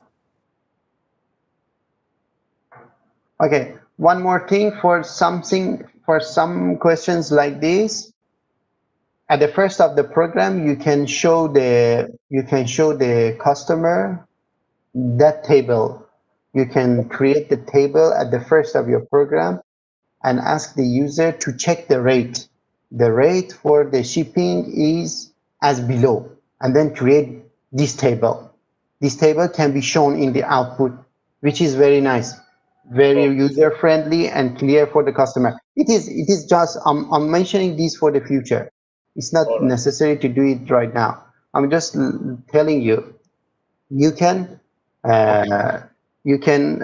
output this, you can create this table as output at the first of your program and explain the shipping cost is like this, and the mileage should be like this, and the rate is like this. And now ask the user to enter the values. Okay, thank you so much. Any questions?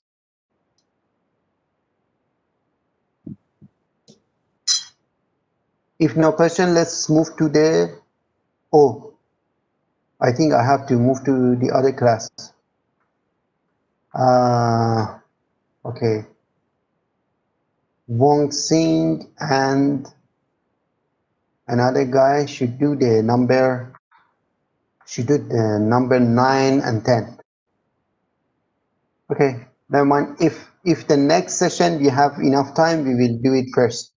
If no, please do it at home. All of you should do all the exercises. It's not right to do only one of them like I ask you. You are responsible for all of them. You should do all and try to try different codes, try changing your code to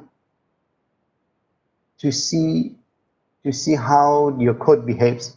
Okay, thank you very much. And I have to go to the other class.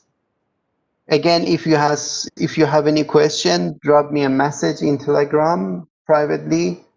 I I I will definitely see your message, but I don't know when I can reply you. I cannot guarantee when I can reply. I definitely reply you. Maybe very late, maybe very soon. I don't know. Anyway, thank you very much. Have a nice day. See you next week. Okay, take care. Bye bye.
plus 1, the same thing. In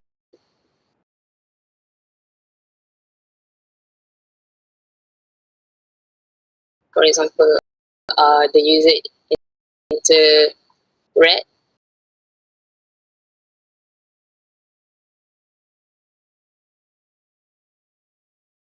or yellow.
Yellow, the output will be orange.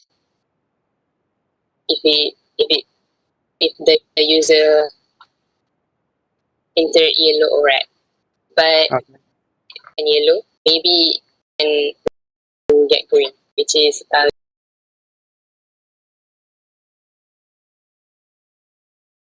is not the primary. I want to Okay, that's it. The user enter blue, primary color. Because yes. yeah, yeah, can you see my screen? And registering or to this variable color, Okay. and then that if red, and example, logical or and logical and. If you remember in previous code, GRA has the, if I'm not mistaken, GRA has the logical and. When you put logical and, I mean, they go inside the if condition. But for the case of NURB, if the first color is red or the second color is, in this case, the logical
logical, satisfied meaning.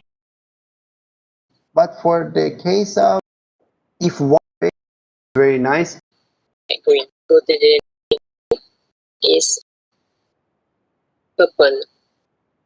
So for red and blue. If so for the next step is if the statement is false, for example, the user enter red or yellow, red and yellow, and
is false, uh,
True.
Assalamualaikum warahmatullahi wabarakatuh and good day everyone.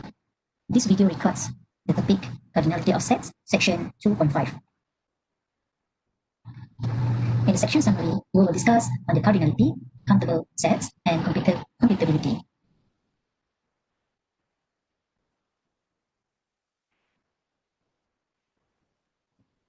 First, we define the cardinality of a finite set as the number of elements in the set. We use the cardinalities of finite sets to tell us when they have the same size, or when one is bigger than the other.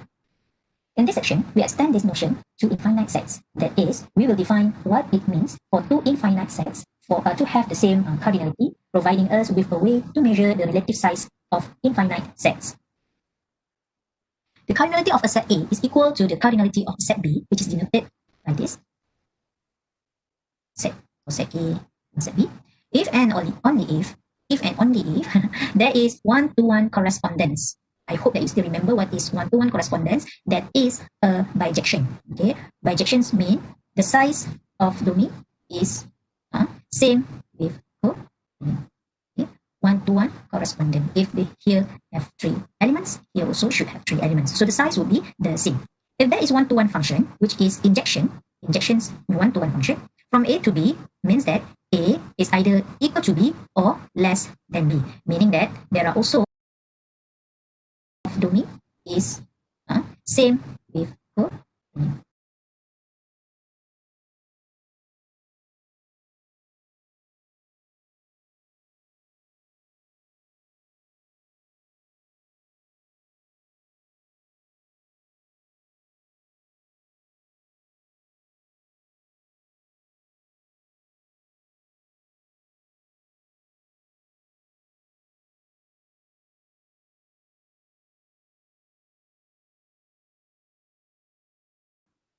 One-to-one correspondent. If they here have 3 elements, here also should have 3 elements. So the size will be the same. If there is one-to-one function, which is injections one-to-one function, from A to B means that A is either equal to B or less than B, meaning that there are also element in B which is not being the image of A, means that B would be greater than A. For example, if you have 3 elements, here could be more than 3, which is 4 or 5 or more. When A is less than or equal to B, and A and B have different cardinality, okay, we say that the cardinality of A is less than the cardinality of B. So we write A less than B. Okay, it is similar thing. If let's say it's not the same, if the size or if the cardinality of A and B is not the same, means that is not equal to, means it is only less than the other set. Okay. Figure 1 shows an example of one-to-one correspondence between positive integer, and the set of odd positive integer. That, for example, here, A and B, which is one-to-one correspondence, means A is equal to B. Okay, which is this one is such that A have Z positive, such that B is odd positive integers. Yes. All right. So this is the example of this. Okay. Now, the second definition, a set that is either finite or has the same cardinality as the set of positive integers, z plus, is called countable. Something that we can count it. A set that is not countable is uncountable, right? The set of real numbers, we say it's uncountable. Okay? Anything that is explained or the detail of the set has real numbers, it is under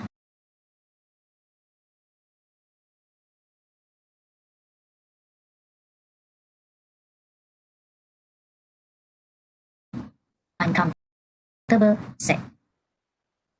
When an infinite set, infinite what is mean? Infinite means something that's don't know when it will end. Okay, infinity set is countable, countably infinite. Its cardinality is n is alif. It is the first letter of Hebrew alphabet. So we write set, the cardinality of set S equal to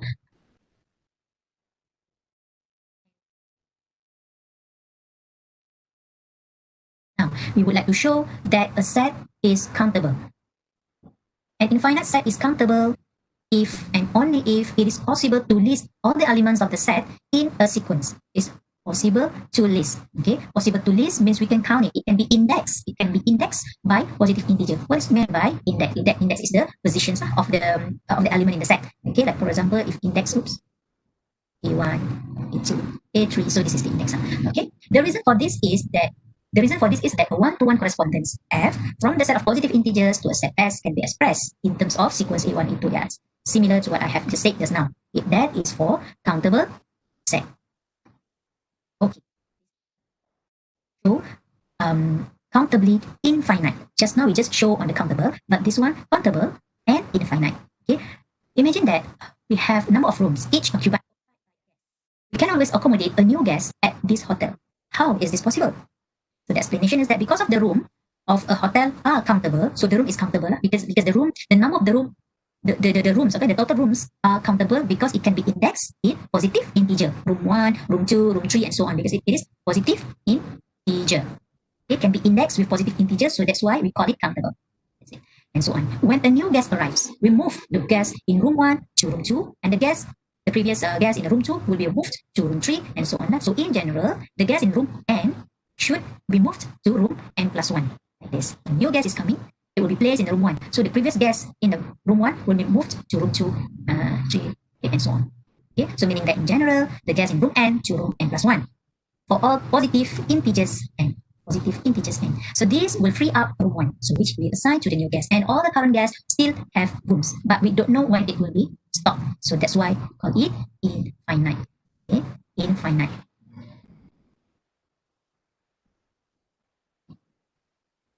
This is another example that can show a set is complete, it will be stopped. So that's why we call it infinite.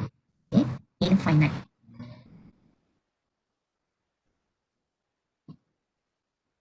This is another example that can show a set is countable. Show that a set of positive even integers E is countable set. Let function of x equal to 2x. Let's say we have x here equal to 1, 2, 3, 4, and so on. And the fx equal to 2 times 1 is 2. 2 times 2 is 4, 2 times 3 is 6, 2 times 4 is 8, 2 times 5, and 2 times 6 is 12. So the f, the function, the f is a bijection. It is what? Bijection. 1 to 1 correspondence. 1 to 1 correspondence, which is bijection. From n to e, since f is both 1 to 1 and 1 to. Alright. Example number 2, to show that a set is countable. Show that the set of integers at the z is countable.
皆さん、今日の楽しいライブ配信に来てくれて誠にありがとうございます。今日もラップしたいと思います。では始めましょうか。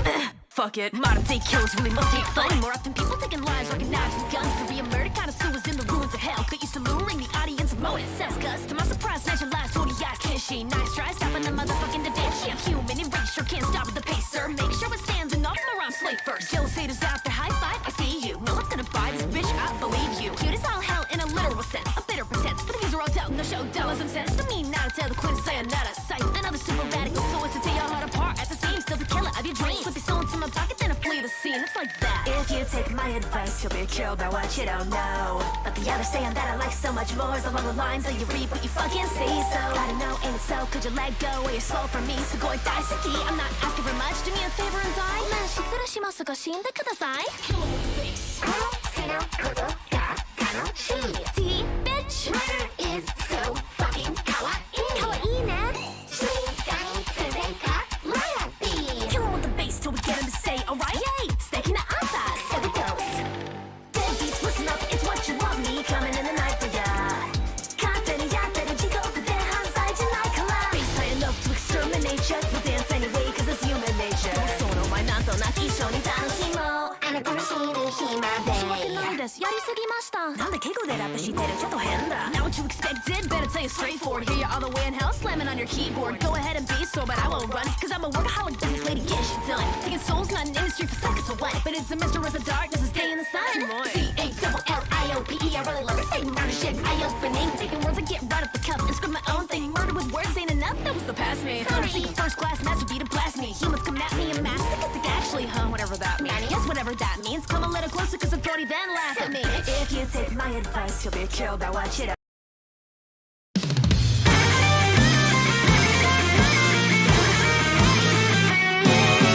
海賊ならヨーホー踊れ叫べヨーホーさ今旗のもとで本性海賊だ出航踊るアホイに見るアホイ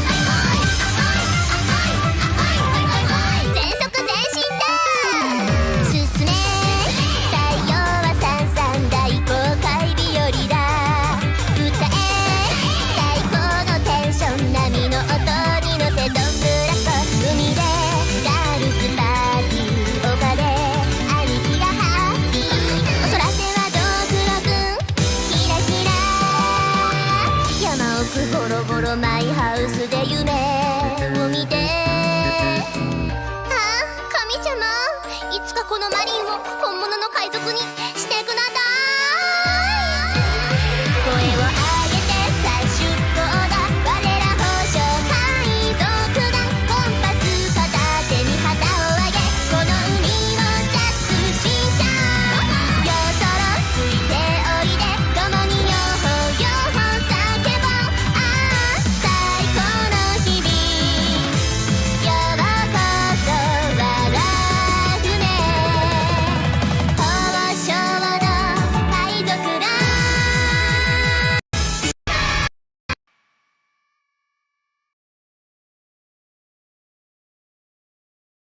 You can just list in a sequence, or you can define a bijection from n to z. How? With this rule. Rule number 1: when n is even, okay, the fn should be n divided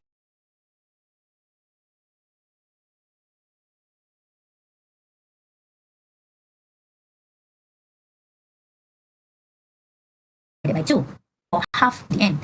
And rule number 2: when n is odd, fn would be minus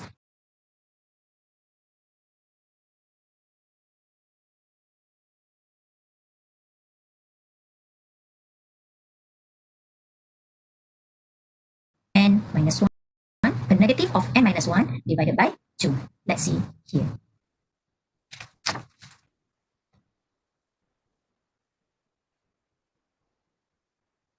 Here is n equal to 1, this one n equal to 2, this one n equal to 3, n equal to 4, n equal to 5, and so on. So how can we get this one? When n is equal to 1 means it is odd, so we use this formula.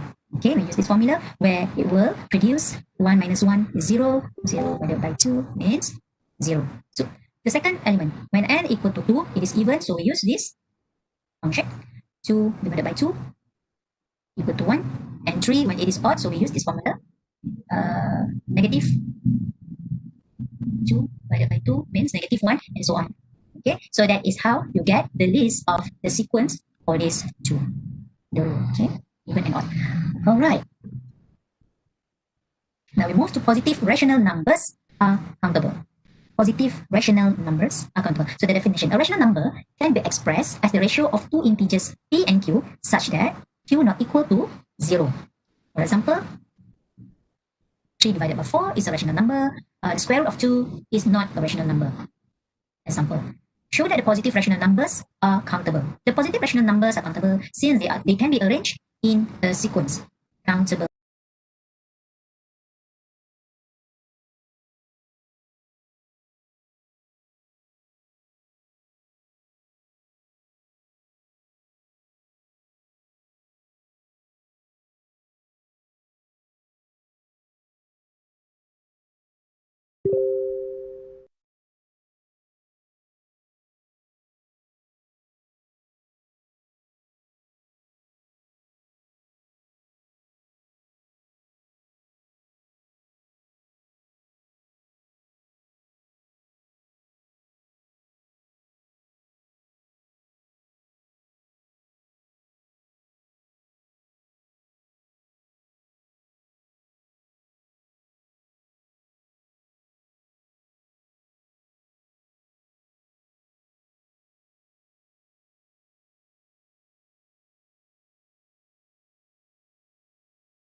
Since they can be arranged in a sequence, means it should have index with positive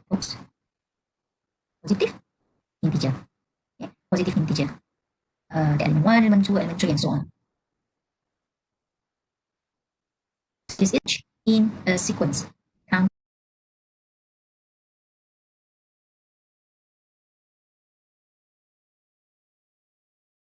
Now we move to positive rational numbers. The second element, when n equal to 2, it is even, so we use this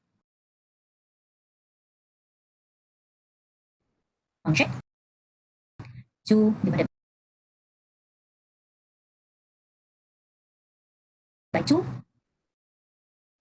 equal to 1, and such that q not countable can be expressed as the ratio of two integers p and q such that, now we move to positive negative 2 divided by 2 means negative q such that q not equal to 0. For example, in a sequence, is equal to 2. Next, with this p divided by q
with P plus Q equal to 3.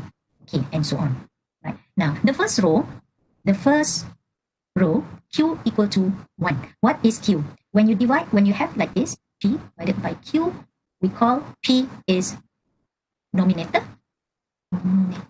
and the below value is denominator. Okay, so Q now is the denominator. When Q is equal to 1, first row, Q equal to 1. Sorry.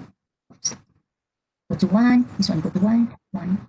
But P should be increasing by 1. So P, the first element is 1, second is 2, third is 3, 4, 5, and so on. And the second row, what is this? The Q of the second row should be 2, 2, 2. And the third row, the Q should be 3. And the fourth row, the Q should be 4, and so on. Okay, this one is 5, 5, 5. The terms, now we are getting the value of this. Okay, now you are constructing the list. To get the value of this, we are actually do the list of P divided by Q, where you will have 1 divided by 1, 1 divided by 1 means 1. And the second one, which is the second value, is down here, half. Look at this, half. And then you go back up there, 2 is equal to 2. And then 3 divided by 1 is 3. And the fifth element is, we jump to here. Because why? Because 2 divided by 2 is equal to 1, where we already have this one listed.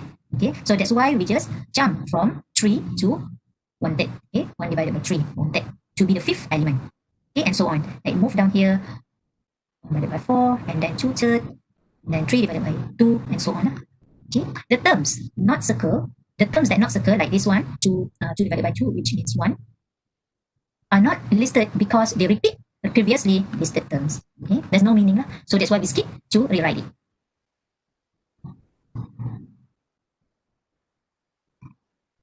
Okay, we just jump to the example. An uncountable set. Show that the set of real numbers is an uncountable. Before that, write it.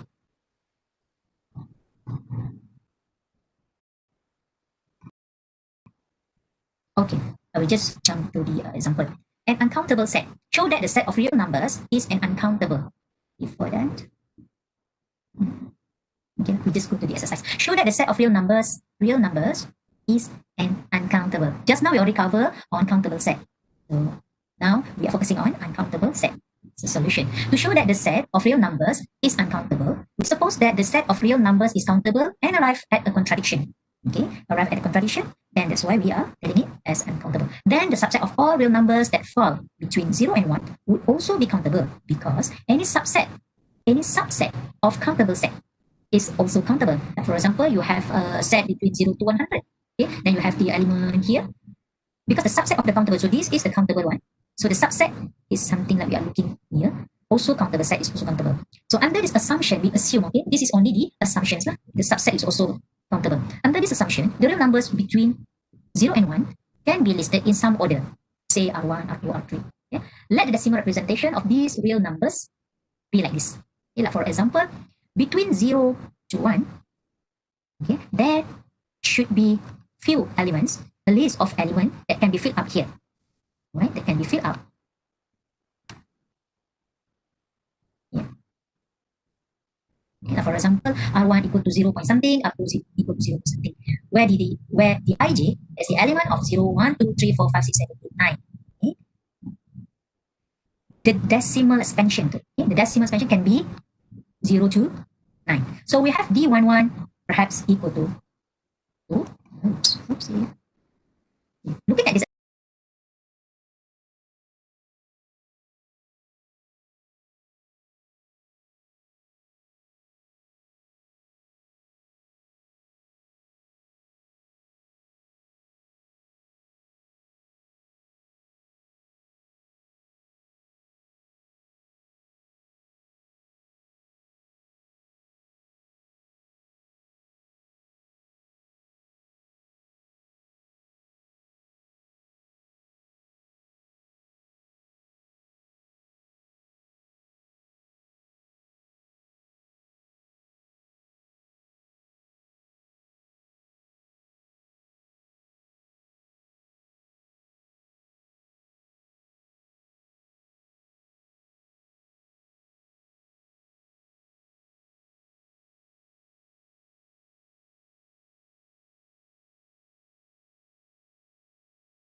example. For example, R1 is equal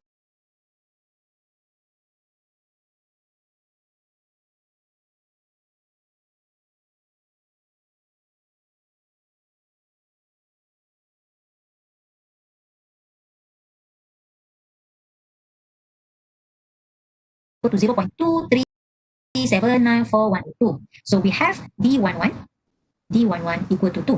Okay, this one equal to 2. D11, where is it? Okay, now look at R1. The first value is 0.D11. First value is 2. Okay, and the second value means that D12, here, D12 is equal to 3. Then the third value, D13, is equal to 7. Okay, and so on. Then form a new real number with decimal expansion. For example, R equal to 0.D1, D2, D3, D4. So where the decimal digits are determined by the following rule. If let's say 4, okay, the decimal digit is 4, DII not equal to 4, and if it is 5, so DII equal to 4. As an example, suppose that R1 0.2379 and R2 equal to 0.44 something, R3 equal to something, and so on. Then we would have R equal to 0.D1, D2, D3, D4, and so on. Where D1 is equal to 4 because D11 not equal to 4, because D11 equal to 4. And D2 equal to 5 because D22 is equal to 4, and so on. So every real number has unique decimal expansion. So this is the keyword for uncountable set. So when the possibility that the expansion has a tail end that consists entirely of digit 9 is decimal as 4, because R equal to 0 to 3. Then the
value D13 is equal to 7, okay, and so on. Then form a new real number with decimal expansion.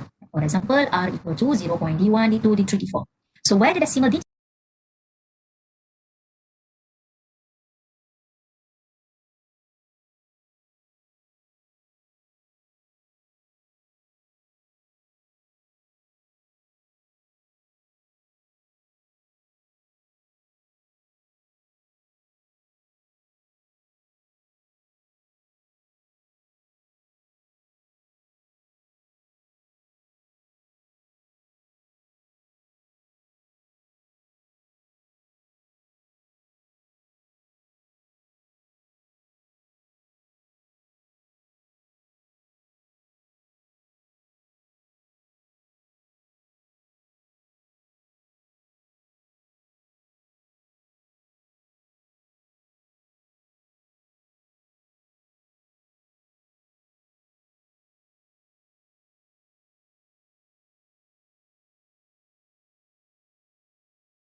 digits are determined by the following rule. If let's say 4, okay, the decimal digit is 4, DII equal to 4, and if it is 5, so DII equal to 4.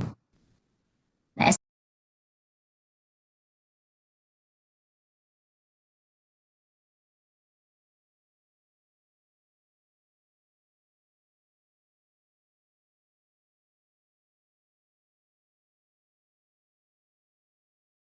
an example, suppose that R1 0.2379 and R2 equal to 0.44 something, R3 equal to something, and so on. Then we would have R equal to 0.D1, D2, D3,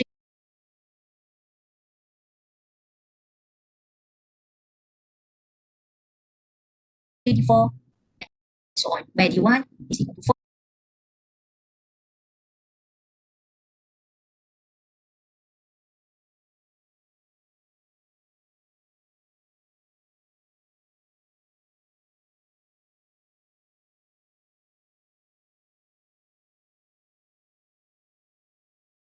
Because D11 equal to 4, because D1 equal to 4. And D2 equal to 5 because D22 is equal to 4.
So every real number has unique decimal expansion. So this is, if let's say 4, okay, this one equal to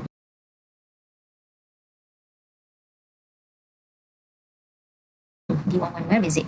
Okay, now look at 10. For example, R equal to 0.D1, D2, D3, D4 is equal to 4 because D11 not equal to 4.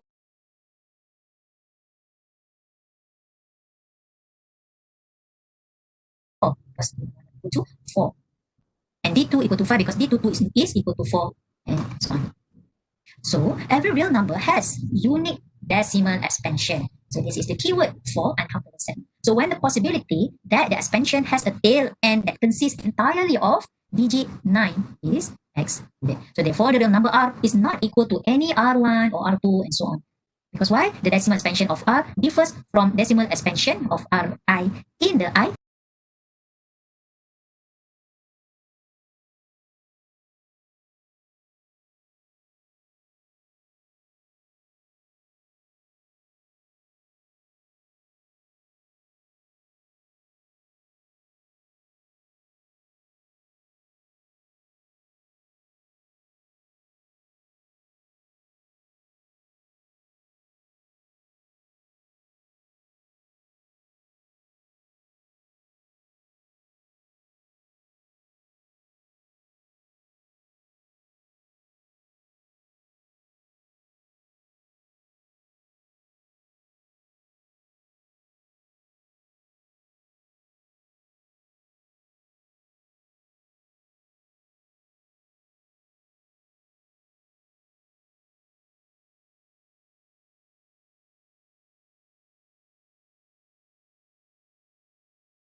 Is to the right of the decimal point for each I.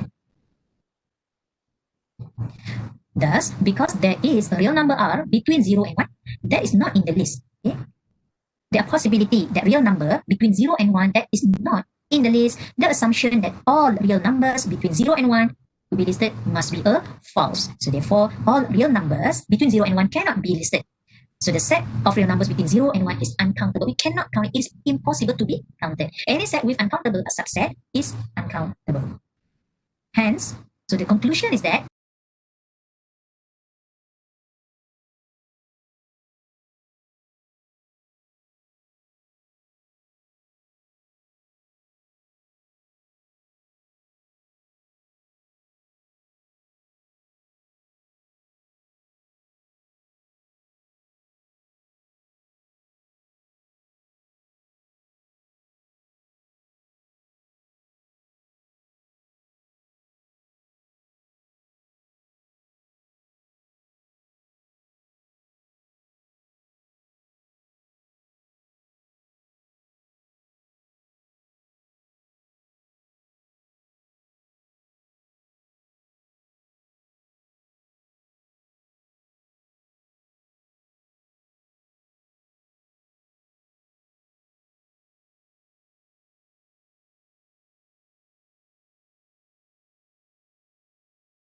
is 4, DII are equal to 4. And if it is 5, so DII equal to 4.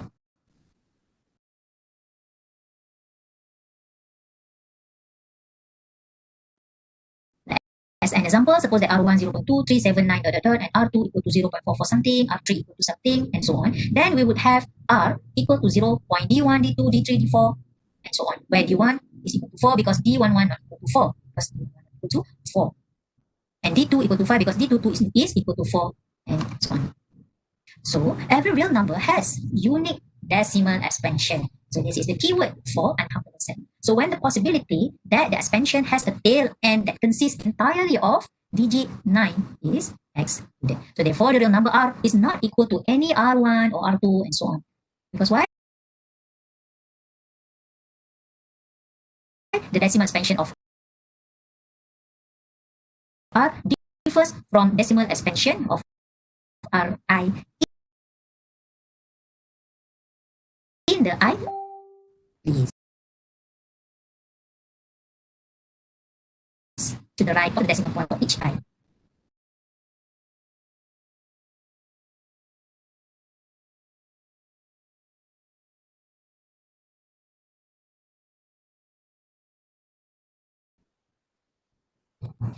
Thus, because there is a real number R between 0 and 1, that is not in the list. Okay? There are possibility that real number between 0 and 1 that is not in the list uncountable. Okay, the index is the positive integer and it determines whether each of these sets is finite. Finite means it has the end.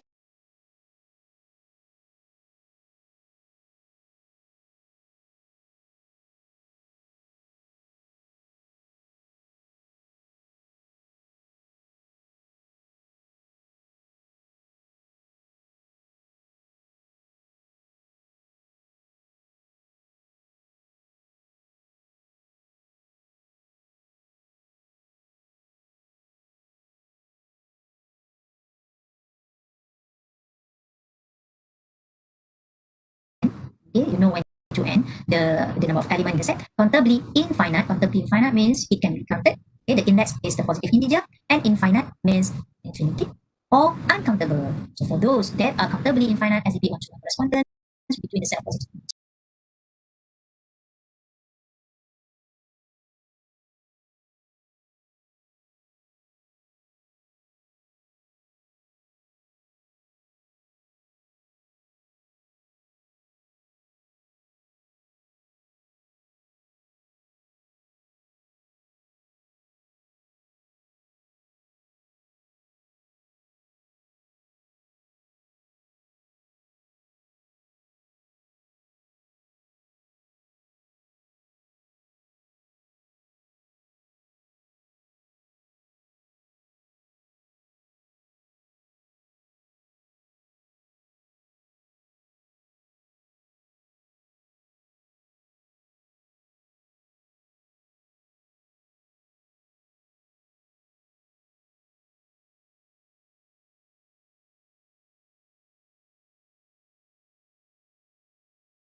And that's it.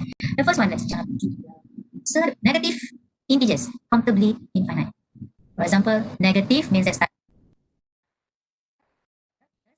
infinite, so we don't know when to end. For B, countably infinite, the even integer. Even integer is countably infinite. Even integer, it is not telling you whether it's positive or negative, so we just list them. Everything 0, 2, -2, 4, infinite. Integers less than 100. So less than 100 could be 99, 88, until -1, -2 something. Okay, so countably infinite as well. See, infinite. For D, the real numbers between 0 and half. See, when it comes to real numbers, it is again uncountable. For E, positive integer, it should be positive integer which should start positive integer should start with 1. Okay, the start until 1 billion. 1 billion. Okay, 1 billion. So it has the start and it has the stop. It has the start and stop. So we call it finite. It has the start and the stop. What about F? 1 billion. Okay, 1 billion. So it has the finite. Integers less than 100. So less than 100 could be 99, 88, until 1, -2 something.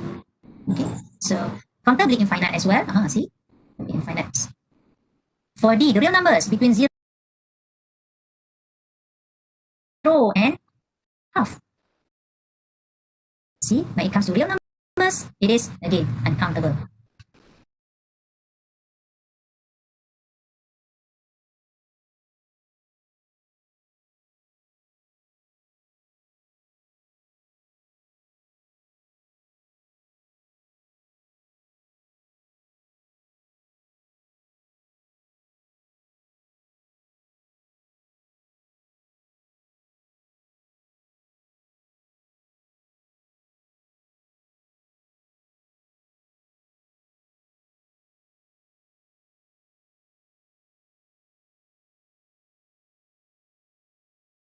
For E, positive integer, it should be positive integer with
should start positive and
Assalamualaikum warahmatullahi wabarakatuh, everyone.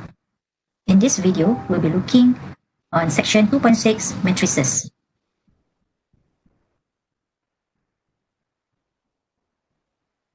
The summary of this section, we'll be looking on the definition of a matrix, matrix arithmetic, transpose and powers of arithmetic, and also 0-1 matrices.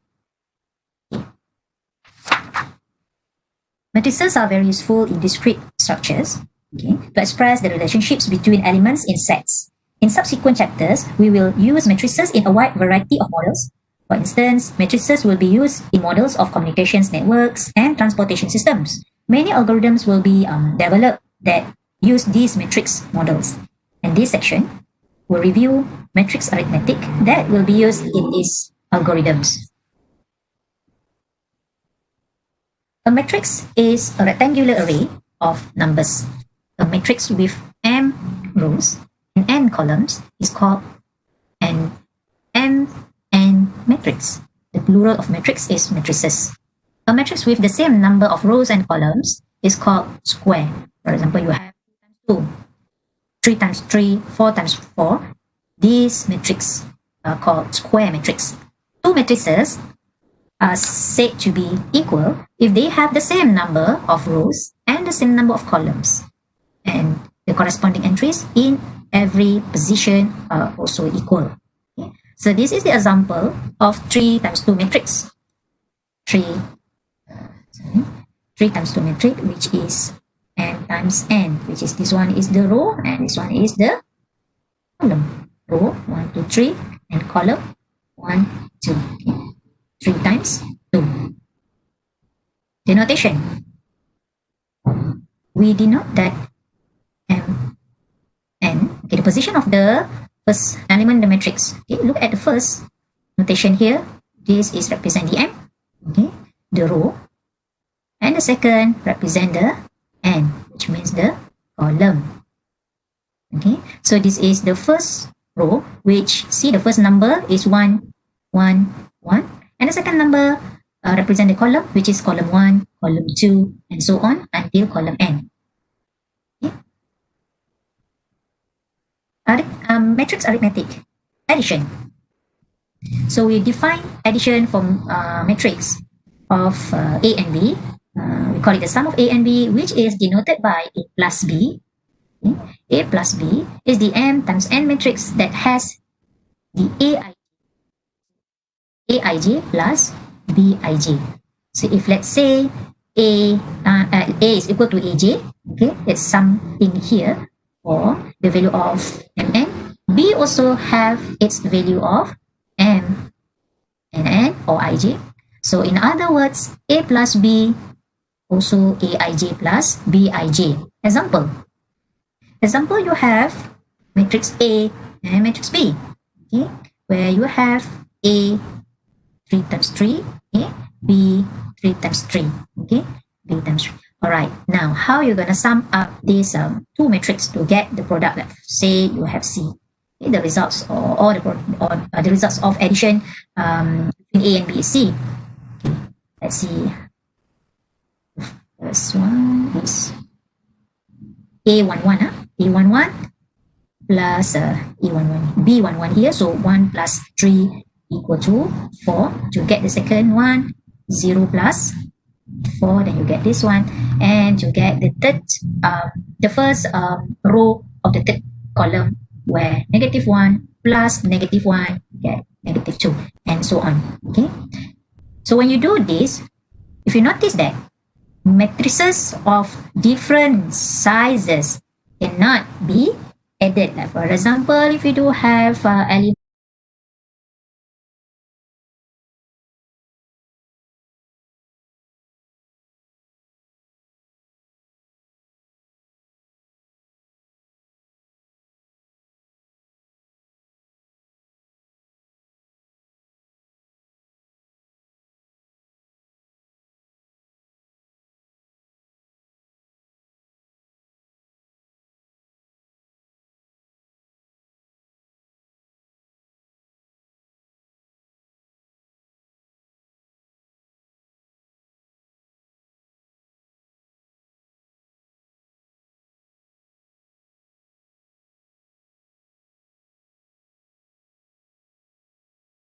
element 2, 3, 1, 3, and then you want to add with element, only one element.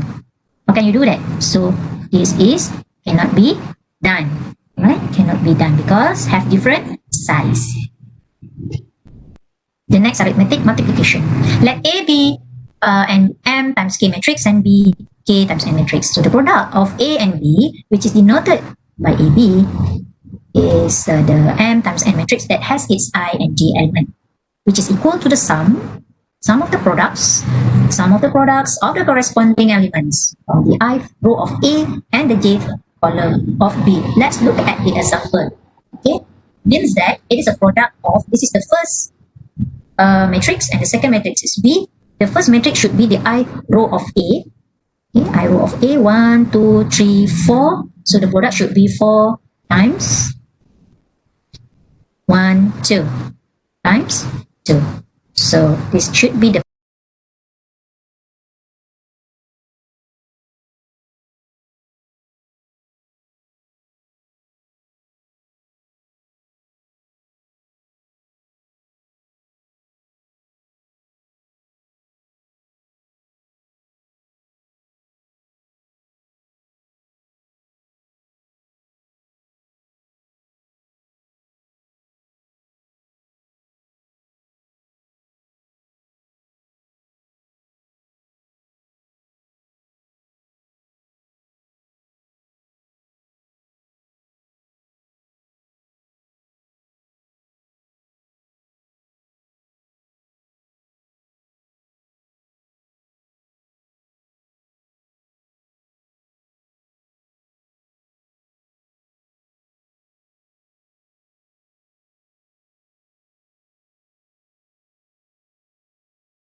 product of AB. So this is what it defined here 4 times 2, the example.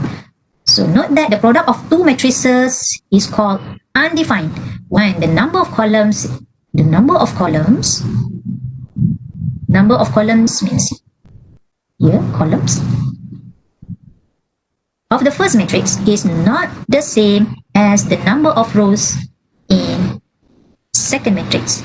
See the example here given 3 columns of A equal to 3 rows of B. So it is defined. Okay, it is called undefined if it is not same. Okay? Not same of what? Of the column of the first matrix and the number of rows in the second matrix. So these are the rules that you need to memorize. Otherwise, you don't know how to solve the problem. So this is just illustration. Let's see the example. Let A equal to 1, 1, 2, 1. B matrix B 2, 1, 1, 1. So we wanted to show whether AB is equal to BA. Whether AB is equal to BA. Now see the solution. Now you do the AB first. Okay, the AB, get the AB first. How you get this? 1 times 2. In order to get this one, 1 times 2 plus 1 times 1 equal to, oops, it should be different. Should be 3. The answer. And the element of here, 1 times 1 plus times 1, 1 plus 1. 1 times 1. So equal to 2. Okay. And the second, 2 times 2 to get this one. 2 times 2 is 4 plus 1 times 1. Okay. Equal to 5. To get here, 2 times 1 equal to 2 plus 1 times 1. Okay. So you get the answer. When the position is shift, okay, when the position is changed, for example, the first matrix is B and the second matrix is A, which also carry the same element as given in the question. So let's get the answer of this one. 2, the first element, 2 times 1, 2 plus 2 equal to 4. Times 1, 2, 1 times 1 plus 1 equal to 3. And the third one, 1 times 1 equal to 1 plus 1, 2 equal to 2, which is equal to 3. And the last one, 1 times 1 plus 1 equal to 2. So the results of AB is 3, 2, 5, 3, while BA 4, 3, 3, 2, which is suppose not the same. So AB, the product of AB is not equal to BA. Identity matrix and powers of matrices. Okay. Let's say you have I1. So it means that the matrix B1. So this is just a sample. I just usually want to introduce the identity matrix. I2, for example, you have 1, 0, 0, 1. I3, which you have 1, 0, 1, 1, 1, 0, 0, 1, and so on. Okay, so this is just the size. So identity matrix of order n is the n times n matrix of In, okay, equal to delta Ij, okay, where delta of Ij is called equal to 1 if I and j is equal. But delta Ij will be equal to 0 if I is not equal to j. Okay, the I2 B is 3, 2, 5, 3, while B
A4332, which is suppose not the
待って。ね、気持ち悪い。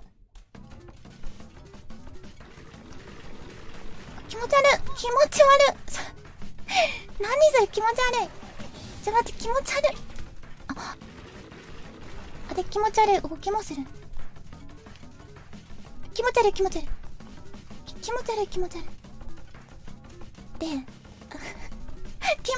いな、君。気持ち悪い、助かる。助からないでください。待って。直径15センチの雲がほん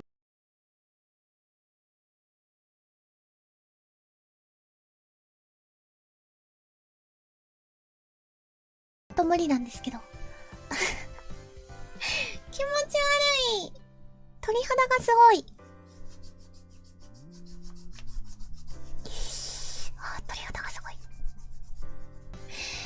たくさんの気持ち悪い、本当にありがとうございました。MP3 にして毎日聞きたいと思います。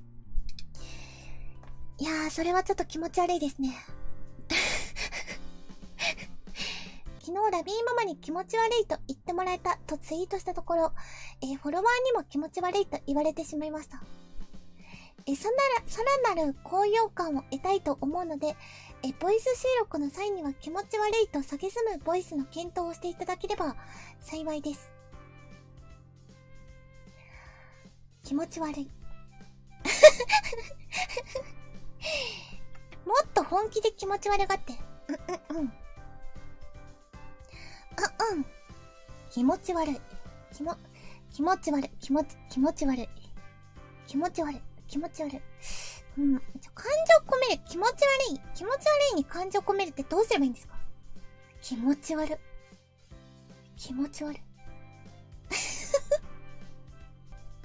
アスカみたいに。気持ち悪い。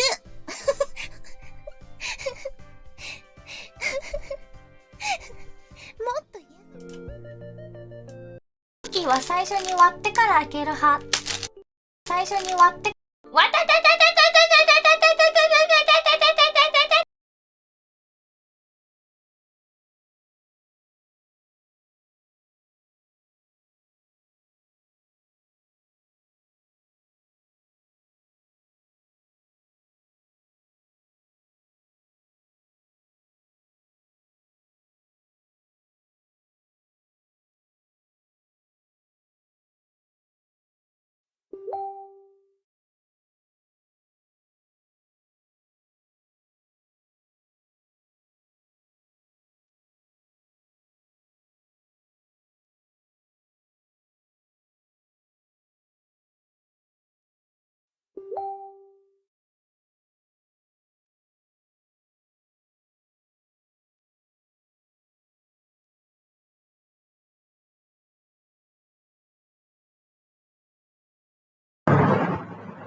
Okay, Assalamualaikum. Good afternoon to all. I hope you get the attendance just now. If your friend asks later, just share the password with them.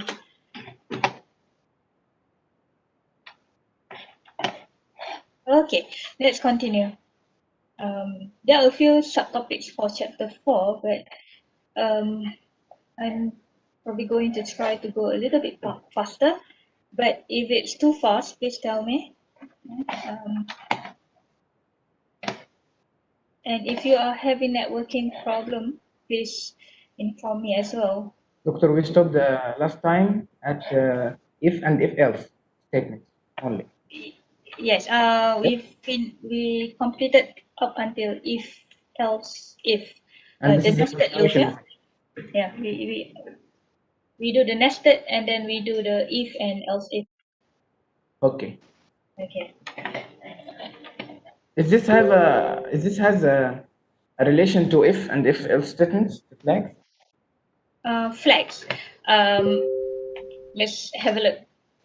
So so flag is in program you represent it as a Boolean variable. So what do you remember about your second week program, or is it third week? Boolean. Boolean, it has two two variables, true or false, and all in low caps. Okay, they are either true or false. Can it be 1 and 0? No, it can't be. It can be or it can't be. It can be 1 and 0. Yeah, Not both. It's possible to do in 1 and 0. So they accept both. Either you represent it as string using true or false, type the word itself, or you can assign 0 and 1 straight. Okay, let's look at a very simple example just to familiarize yourself with it. This is how we use the true and false. To be honest, when it's time for you to program, it's going to be more complicated, but the sample here, I didn't share. Can you see my Dave? Yes. Okay, so when it's time for you to program, it might go a little bit more than this. It's not as straightforward as this. So we declare two variables, true value and false value. Another variable x and y, and then this is the logical operator. If x is less than y, so it will be true for this particular statement. If we print the true value out, what do you think will appear? Is it true as in true, or is it going to be true as in 0 or 1? 1. Yes, it will produce the number. Yeah, this is what will happen.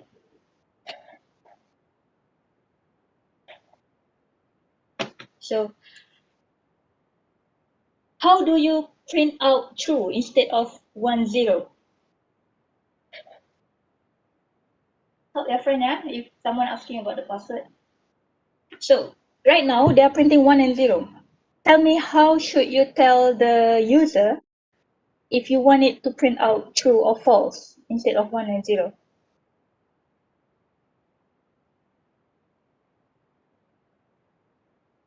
Yeah. Hardwire it, hard copy, hard programming it, hard code it. Yes, you have to hard code it. How do you hard code it? Yeah. Ling Zheng is correct. So you have to write the if statement. If, so I'm not going to complete this program, but you can try it later. If true value is equal to 1, then print out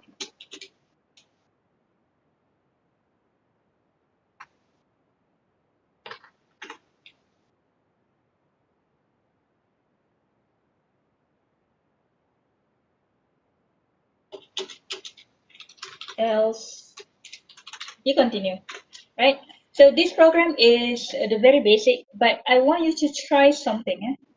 Try to play with the number of true value and the false value as if it's an arithmetic value. Something it can be done. Okay, even though it's Boolean, they didn't C++ didn't make it strict to only handle 1 and 0 because originally Boolean come from integer. Okay, let's go back. Now I want you to go to eLearn. There is a quiz there. Complete within, there are 7, 8. You can finish it within 7 minutes, but I give you 10 minutes. Can we use Boolean alpha? I'm not sure if we have Boolean alpha. Do we have it? Hold on.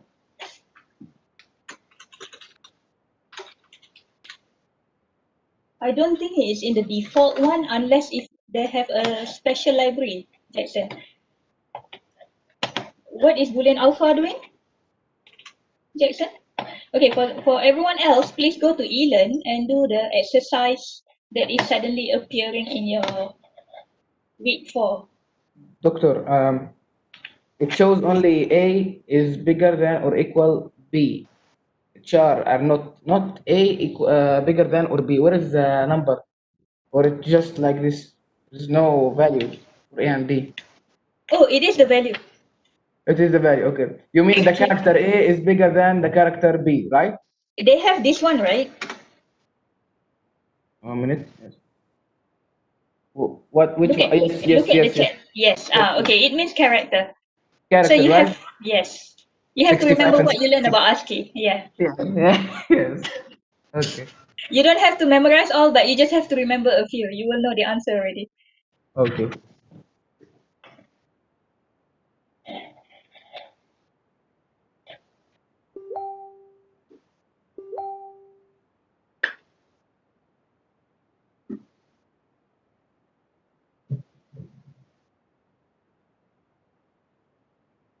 Hello, Assalamualaikum, ma'am. Is the quiz for attendance or just practice quiz?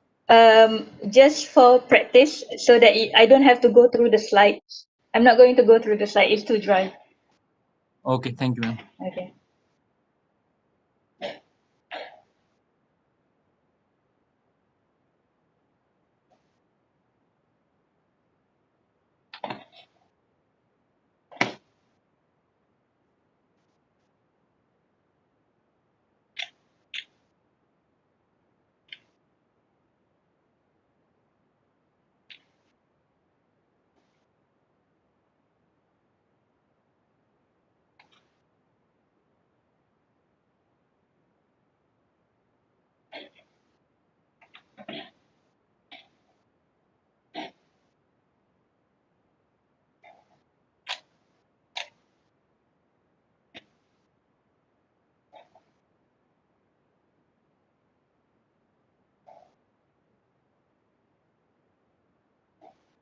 It means character A is bigger than character B.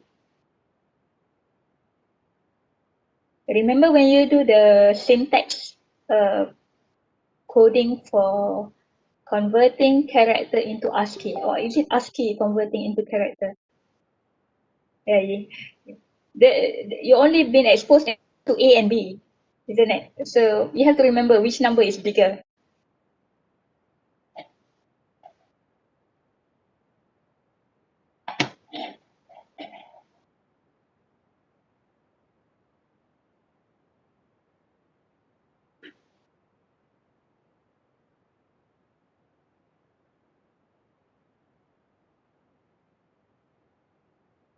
Yeah, it's supposed to be doubles ampersand. I put double. Sorry, if for those questions, there are 3 or 4 questions like this, I think. Put it double ampersand. The answer is either true or false. Is the statement true or is the statement false? Sorry, Doctor. Can you say Yes. again? I wasn't there. So there is a syntax problem. I supposed to put 2 double N there. For 24 is bigger or equal to 35, and it's supposed to be double. Okay, thanks. Yeah. Just assume it's the syntax is correct.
Can you see what I'm seeing? What is appearing right now? Ma'am, is the logical operator? It is. Okay, good.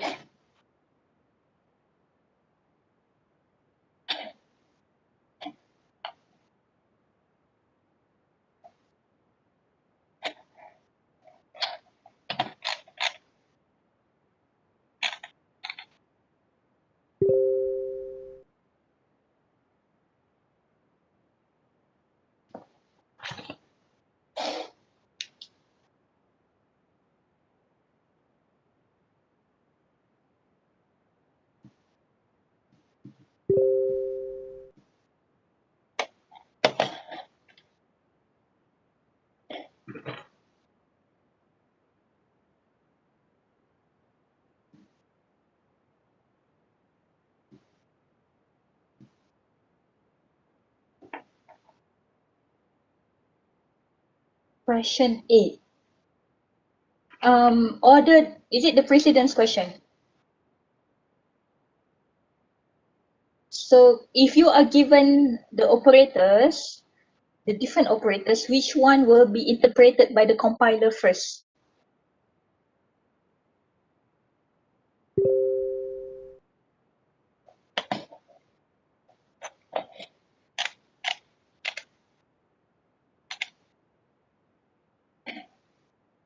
So just now, this program, can you see it, the Dave?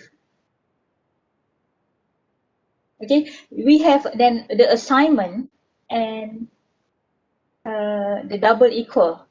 Which one is interpreted first?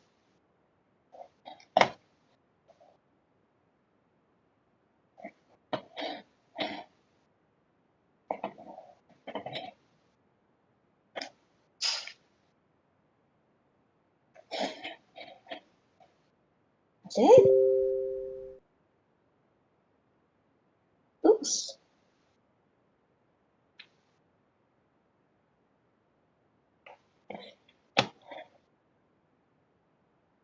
For those who just joined, please mark your attendance and please do the exercise on eLearn.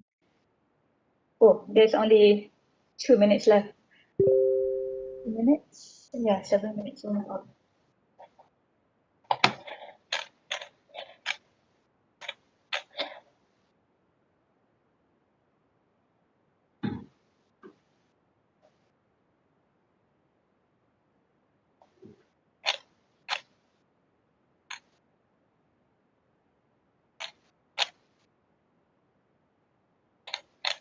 Richie is leading. Jilly is reading.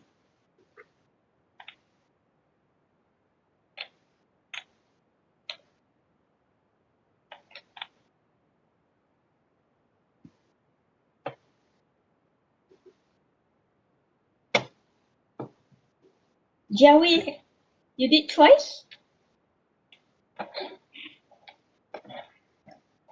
I can see all your marks, but you can't see. So I'm just reading the highest one right now. Okay. So for the question, I think most of you, anyone has problem with logic, logical operator?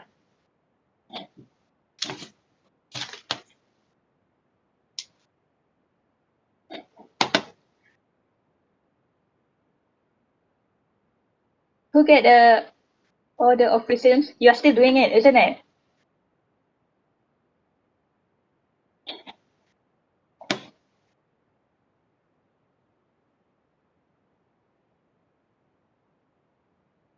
Okay. This is what it means by order of precedence. Just now, the 2 line of code.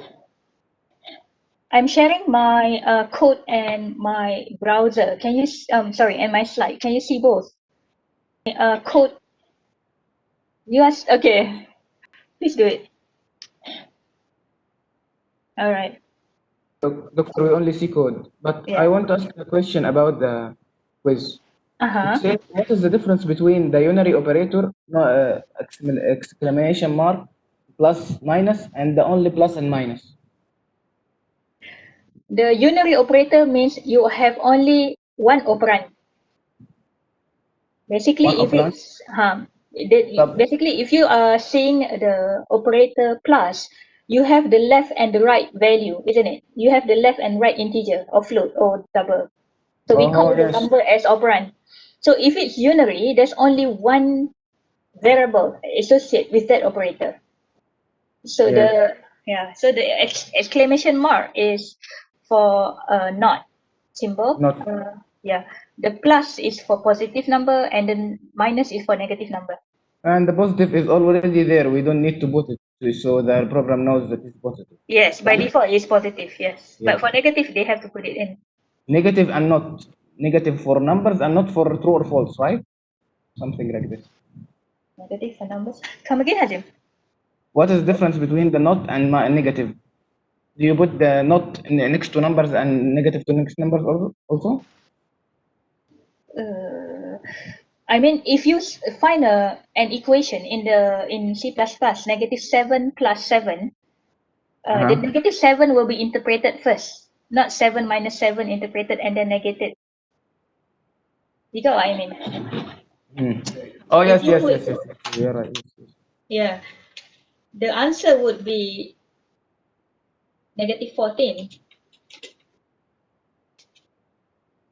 But if you put -7 minus 7 like this, the answer will be 0. Yes. So the -7 there is unary. The minus there is binary. And this is like this. Yeah, the not is something like not 7. Okay, doctor. Thanks a lot. Or is it true? A is less than A. True. 7 is not equal to 7 because capital A is smaller than small a, isn't it?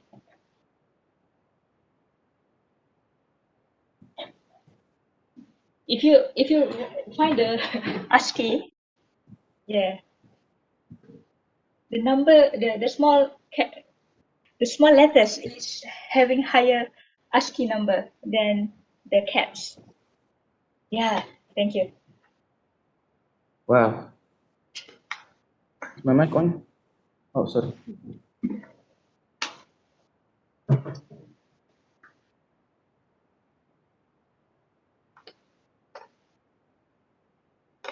Okay, Kugan, I want you to look at the program, the syntax program that we give last week. There's an ASCII code to compare the A and B. Yeah, CST should cover it already. 6 is less or equal 7 is true.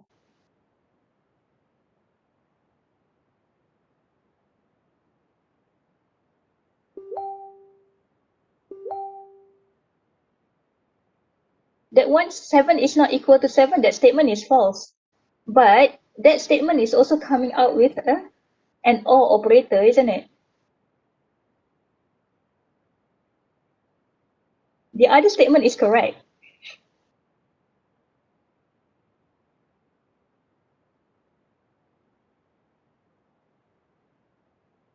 Oh, that's tricky, is it?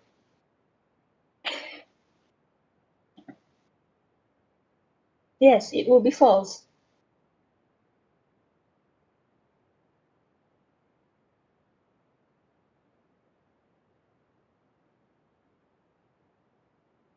Oh, thank you, Kuan Yeop. I think, okay, that's your friend's question. Now I know.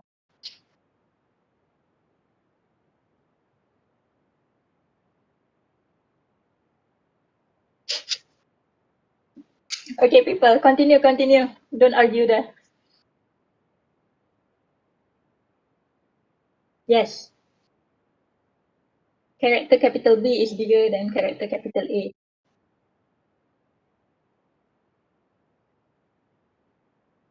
The small caps is bigger than the caps. Zabokian, don't give wrong information. Okay, are you done?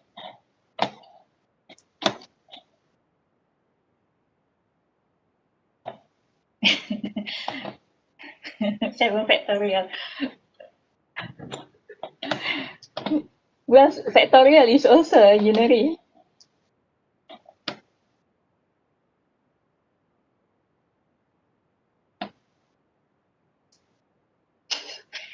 You must miss SPM, SPPM so much, huh? Okay. Right. Can you see my slide? That's good, right? CPT 112 supposed to have a lot of exercises. Right. I think the one that you will be confused most is on the order of precedence. Okay. Do you need to memorize this? No, normally we don't, because you will make yourself very fluent in this when you do a lot of programming. So I never memorize this until I make a lot of mistakes. When I do programming, then I know, okay, just put the parentheses in so that we can control the output exactly how we want it to be. The question is tricky. Yeah, because the question is so simple, so I have to make it tricky. Question 8, yeah. So the order is a bit challenging. Right. Now, how do we do checking for numeric ranges? So last time we have this program. The program let you to do scoring based on determine the grade of the person based on the number. So you have to enter an exact number like this. If you the person will get A if they got 90, the person will get B if they got 80. How about 85? So, oh, the less or equal and bigger and equal sign.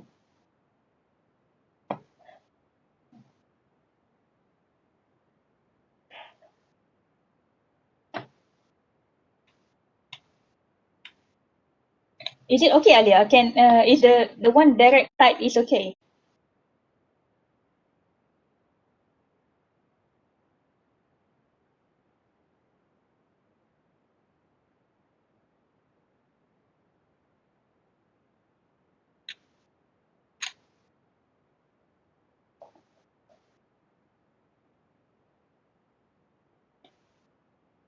Is there any mistake there?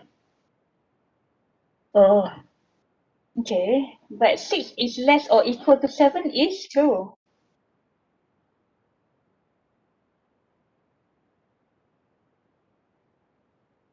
So the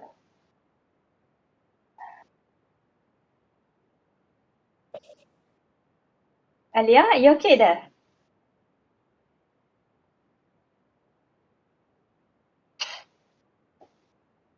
Good, Derek. You remember the question?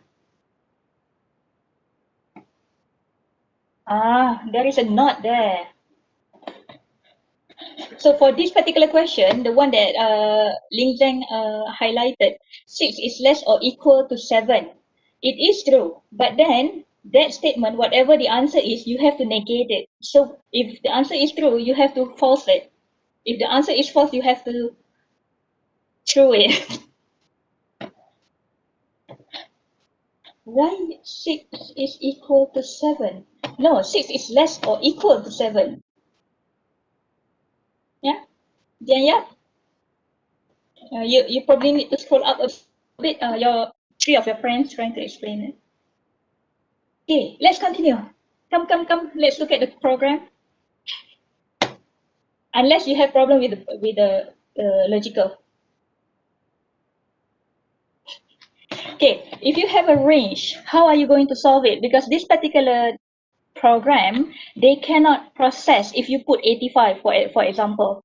So how are you going to do that? Just explain to me how.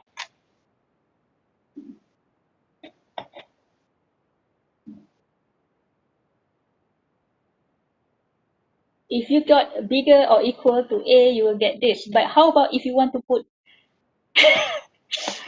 Okay, we learn together. It's okay. How can you put a range rather than an absolute score? More than 80 and less than 89. Okay, good. Do you want to know the grade for computer science?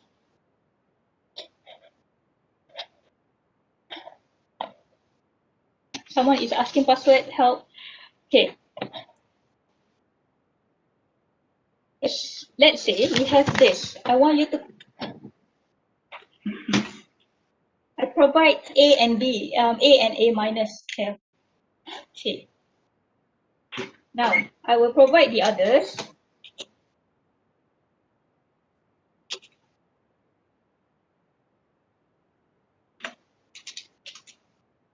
B is 58 to 63. B minus is 52 to 57. C plus is 46 to 51.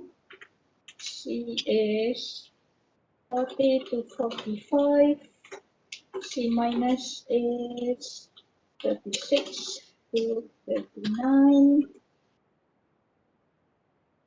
B plus is 32 to 35.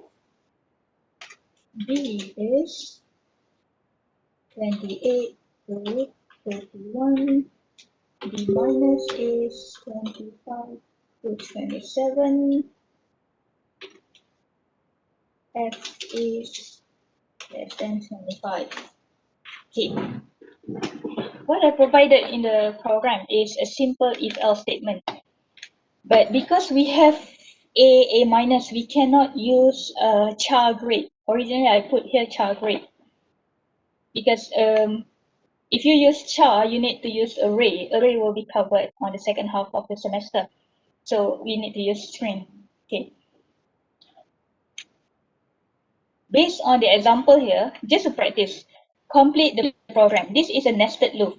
The first if is just to check whether the user input is a valid number or not. And inside here, I want you to convert the grade, the marks, the range of marks into the respective grade. Okay, so this is already the exercise for your in your lab, but this one would be a little bit related to you. It's something that you can use later. Okay. So for number range, we have to give the range like someone else gave the answer just now. You have to provide it in range if you don't want to use the control like this. Rather than you are doing else if for the based on the one definite number, we use a range like this. I think the compact one is really simple and more easy. If and make a nested one, right? Yes, this one is easier. Yes. Yes. This is harder. This is This one is harder. Yes. Why is it? Yes, someone is complaining about my English. Sorry. So the reason is you need to know how to use this. Okay. So this one. Oops. The if and else also something that you can use as a in a menu. So tell me, how can you use if else for menu?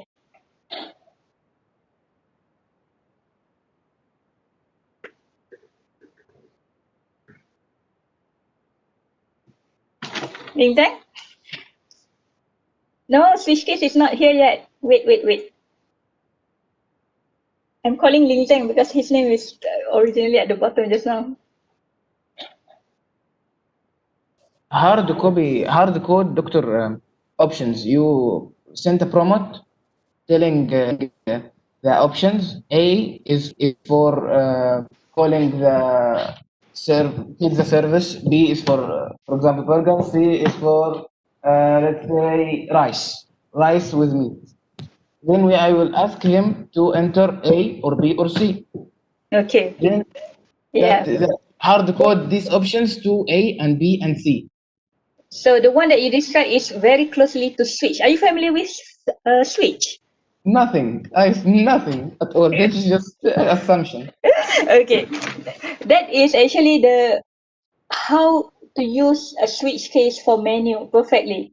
So someone is going straight to the loop. I'm going to ignore that. So when we are using menu, we can use if else to control the program. For example, the user pick based on a number of choice. So if they pick one, then they go into one particular statement, do certain thing. So if, okay, let's do the exercise later. Now, validating user input from this program. Which one is the validation one? Is there any validation?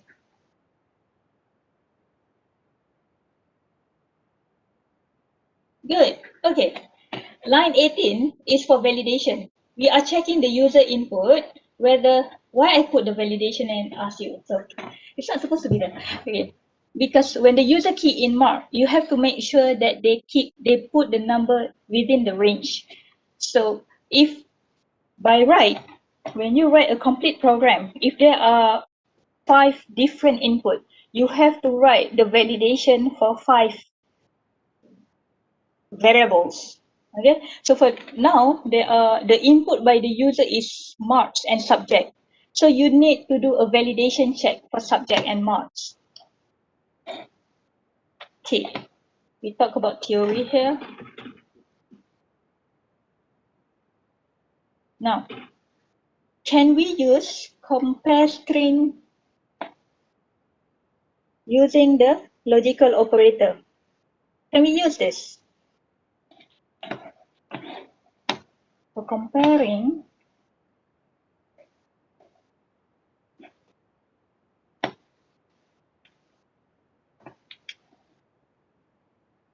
for those who have lab, did you cover about the primary color?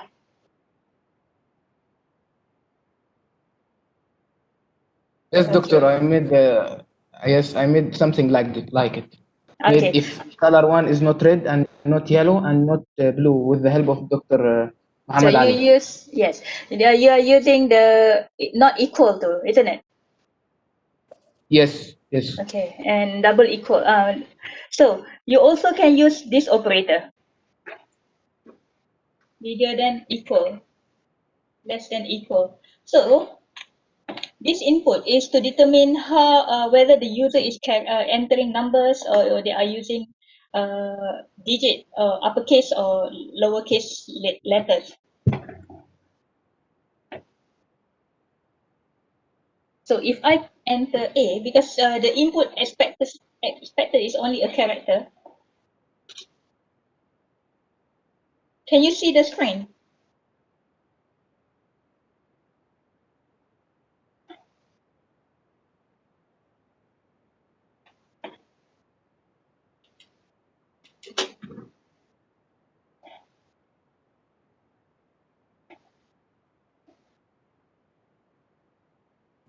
The output show. The output is we saw it, doctor. Bring it again. Okay, hold on.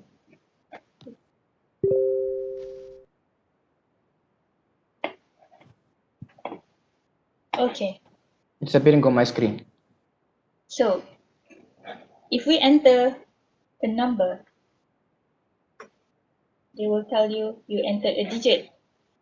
So if we enter a letter,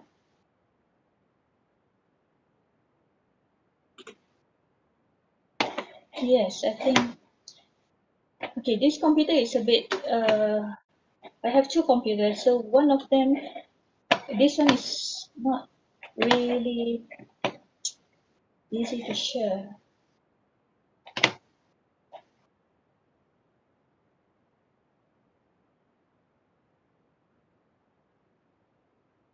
Okay, I hope this one works.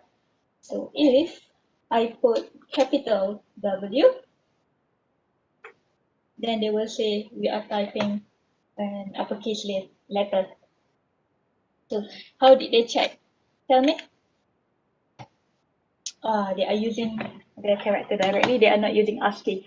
So if you look into the ASCII list, I think during week 2 or week 3, I asked you to check for ASCII table. The character, for every character, they have an ASCII associated with it. So you will you will notice that the number will have a number almost has a direct ASCII, but the character, they will do all the caps and then all the lower case. It will go into the keyboard buffer. So let's try. Because it can only process one. So let's say we are putting, there's a number, isn't it?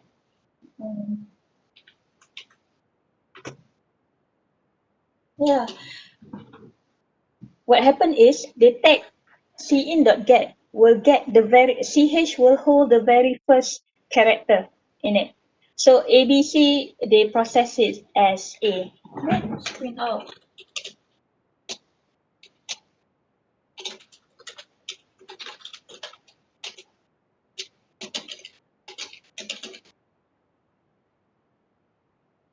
So if we put VWX, they take the V, because get will take the first one. Unless if you put here array, then depending on the size of the array, they can process the whole thing in. So Shaudao, you can try it later. Okay? Doctor, Yes? if we use cin without cin.get, it will get the same result, right? Yes. This one is just for the, oh, cannot. For this one, you are using the ch. When you use Yes. the ch, you have to assign it. Either you assign it like this, cin.get, and then assign to a variable ch, or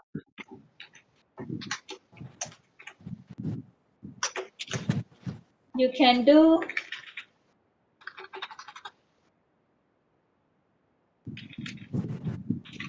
like this. They are both the same. But can't I use this? Can you look in the chat? Yeah. Can you use Now. what? In the chat. Oh, okay. Cin, ch. Yes, you can. It is the same, right? Yes, All of they these are the three are same. the same. Yes. Okay. Now let's go back here. So In this rather particular than- case. yes, in this particular case, it can be used because the character is just like one character. They can process it anyway. So what if you have to use, you have to compare a string? Because some of you try already, so you know it is possible. Yeah. So I want you to complete this program. Okay. Try it out. I'm not going to ask you to submit it to me. It's just for practice. Given that you have 3 words, I want you to sort it out. So the good thing about string variable is, even if you put how to say, let's say you have a word that is similar,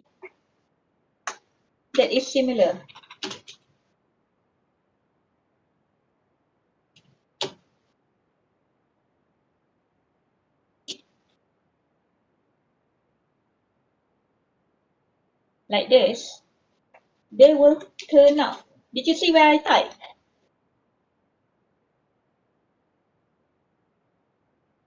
Okay. This program should return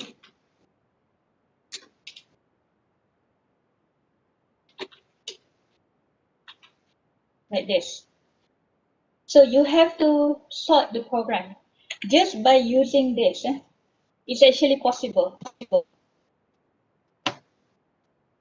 All right. Since you do the library, the primary color, you should be able to do this. Okay. So, Doctor, Yes. by sorting, you mean the bigger number or what? I don't No. understand. It's string. I'm not asking you to use number, because number obviously you can sort it easily using this operator. No, Because I'm right talking now about not the number. I'm talking about if we converted these letters to ASCII, which one will produce bigger, higher number? What? Oh, they are don't not using understand. ASCII for this one. When you declare a variable as string, they are not doing. They are not using ASCII anymore. Oh, They okay. are interpreting based character by character. Okay. Uh, Okay. yeah. So what is the purpose of this program? Because I don't understand. Sorry. For this program is incomplete. So it's like if I give you an assignment with an input of text, which is randomized, I want you to sort it out. This program should be able to do that.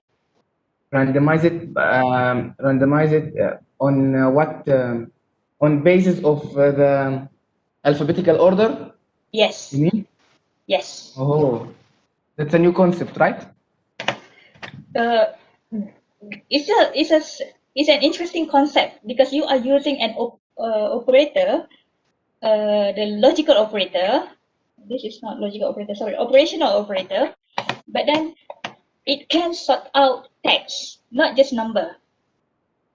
Okay, this is the capability of the C++ string. Oh, so it by this operator it can detect to which alphabetical order is first. Yes, that's what I said. Mm-hmm. If you put like this, the program should be able, if you write it properly, it should be able to do this, provided you can check every words for the 3 words. Mm. Okay. Let's need some. Yeah. Okay. Okay. So if I give you an algorithm, don't use sorting algorithm. You won't get marks. Okay. If I say I didn't. Don't worry. We just check it. your friend is asking, we can find the sorting algorithm. Yes, I know there's answer in the website, but no, don't use that. You have to code it yourself. Sorting algorithm is slightly later. Okay. Okay. I'm going fast. Okay. Conditional operator. Are you familiar with this? Did your TA accidentally use this in the class? Okay, I forgot to mention to them I didn't cover it yet, but sorry about that. Did you ask them to do an if else statement? Okay, this is an if else statement. Okay, the difference is the way we. I don't like to use this unless it is a very short arithmetic or logical operation. Okay, if the process is a lot, I will use if else because these are for me it's just like a normal one line and I cannot check properly sometimes. How to read this? This is the if statement. If x is less than 0, then this symbol here say then y is equal to 10. If it not or otherwise z is 20. That's how you read it. If this statement is true, this thing will be done. Otherwise, this thing will be done. Okay, a very compact if-else statement. But if your if-else statement consists of many lines, let's say it's 5 lines. Let's not do this. Okay. Okay. So this will be doctor in like this. If we put bracket x less than 0, close the bracket, enter next line, see out or make y equals 10. Yes. Then new line else z equals 20. Yes. Okay. Yes. Double colon means otherwise.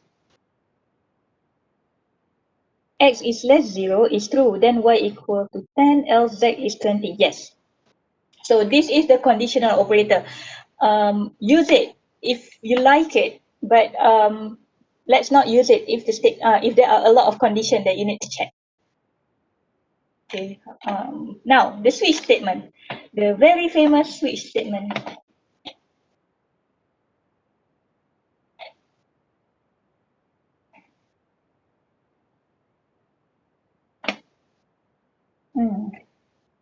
Let's use the.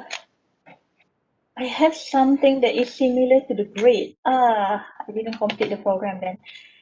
This program can be converted into switch. So should we try to do this?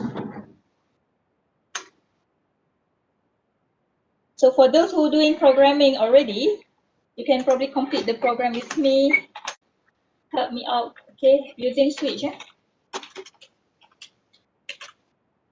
So switch is also a conditional statement, but if else more suitable to be used when you have a very clear option rules or range. But switch is suitable for menus, suitable for a very valid, how to say? Okay, let's leave this. Okay. Switch is for a very exact value. So if you have char and integer, it's suitable to use switch. If you have a range that you need to check, don't use switch. It's not possible to process string in switch. Okay, who want to help? Let's do this. Switch. Inside here, you are evaluating a value. That value in this program is test score. So we have the program just now to change A, B, C. I think it's A, B, C, D, F. Yeah, the school grade. So I leave the if statement, but for the test score, instead of using if else statement, we are going to use switch. Now, open, close. Case. What case? So if we are using an integer,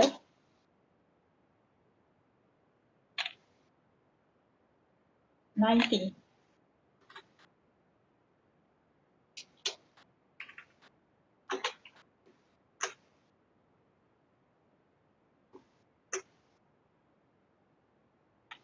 Okay. For case here, we cannot key in something like this. I forgot about this. We cannot use this operator. It has to be a finite number. It cannot. There's no range. Yeah, there's no You range. must, So for this particular thing, I cannot complete it. Okay, let's find another example, a simple one. Okay. So in the if else statement, this switch is like, if the user here enter A, you print out C out A plus. But if we run this, when let's say I put A, they run everything, isn't it? A, B, C. Why? There is no break. Because in the if else, the statement is very specific. If we convert this into if else statement, it should be something like this.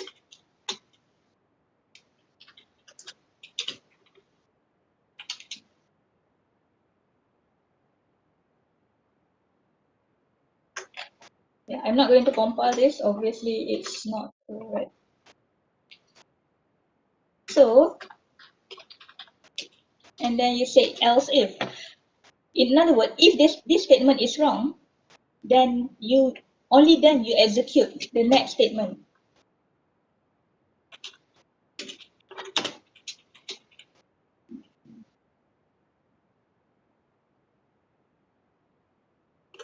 So for case, if we didn't specify, just do one, they will continuously go to the next one. So you need to add break. So when you compile, let me remove this.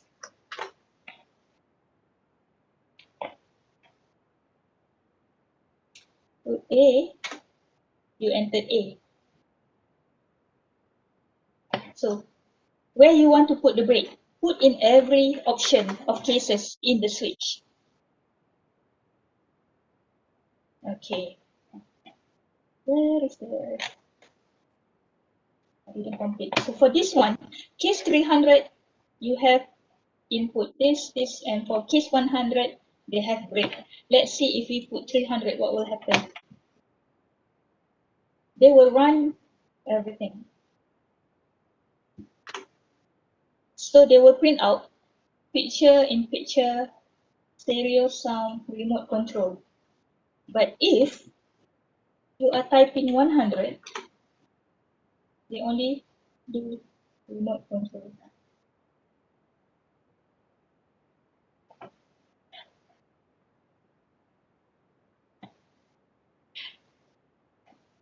Yeah, tell me if it's too fast. Because I know it's like the number is like half done already and another half didn't do. And so just bear with it for a bit. We are advancing. We are officially advancing. Okay. A lot of things. So it's okay. It's a bit worrying, but then I provided all the code inside the slide, so it's easy for you to try out and to see the importance of break.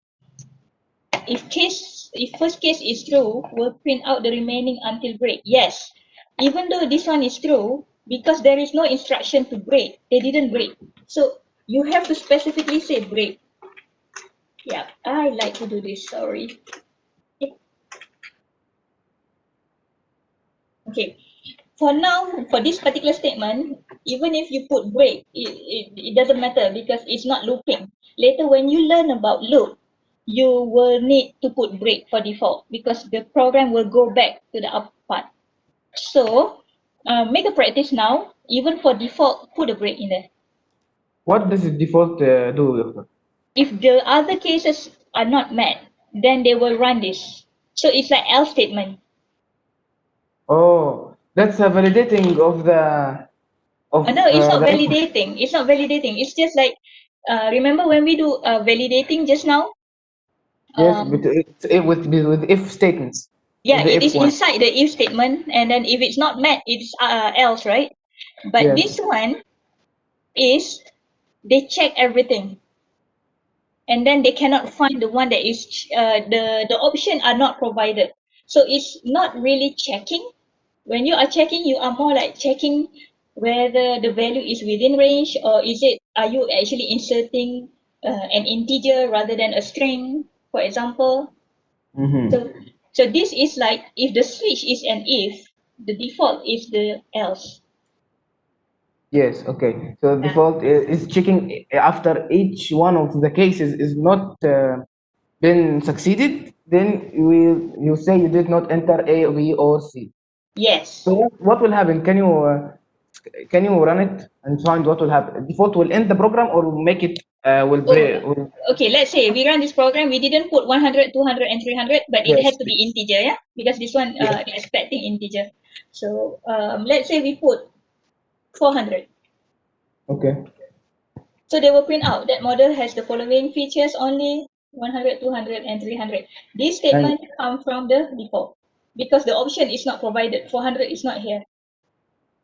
Yes. It will end the program. That yes. Okay. Oh, If it the program end because after the break they will have to get out from switch. Okay, that is also the meaning of break. Basically, in switch, this whole program is a block.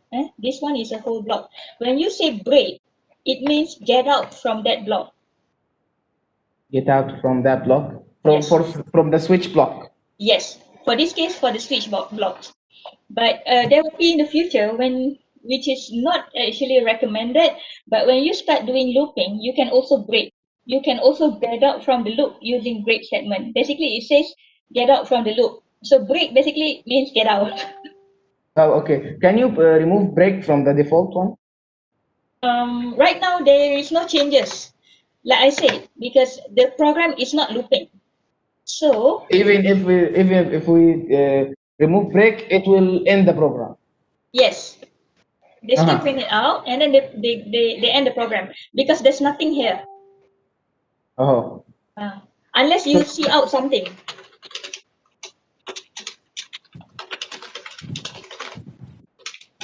Now. So, if we set break on the block, will it see out? Or if we don't put break, it will see out? In Oh, they what will see case? out both. They will see out both. Okay, you have to think about it like this. The program is run in sequence. So they check. Okay, we enter 400 just now, isn't it? So they Yes. check. Is it case 300? No. Is it case 200? No. Is it case 100? No. Default. Okay, let's print this one out. They will print this one out and then they say break. When they find break, they will say, okay, let's get out from the switch block. The end of the switch block is here. Now I'm running line 26. So they will print out program ends. Oh. So So you if we remove break, it's still going to see out program ends. but it won't run the next block if we add another block. It will still run.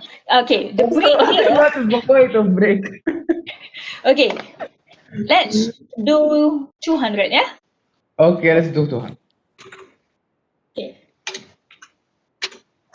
They provide, okay, for 200, the model is stereo sound. Yes. Okay, they print it out. Now, let's remove break here.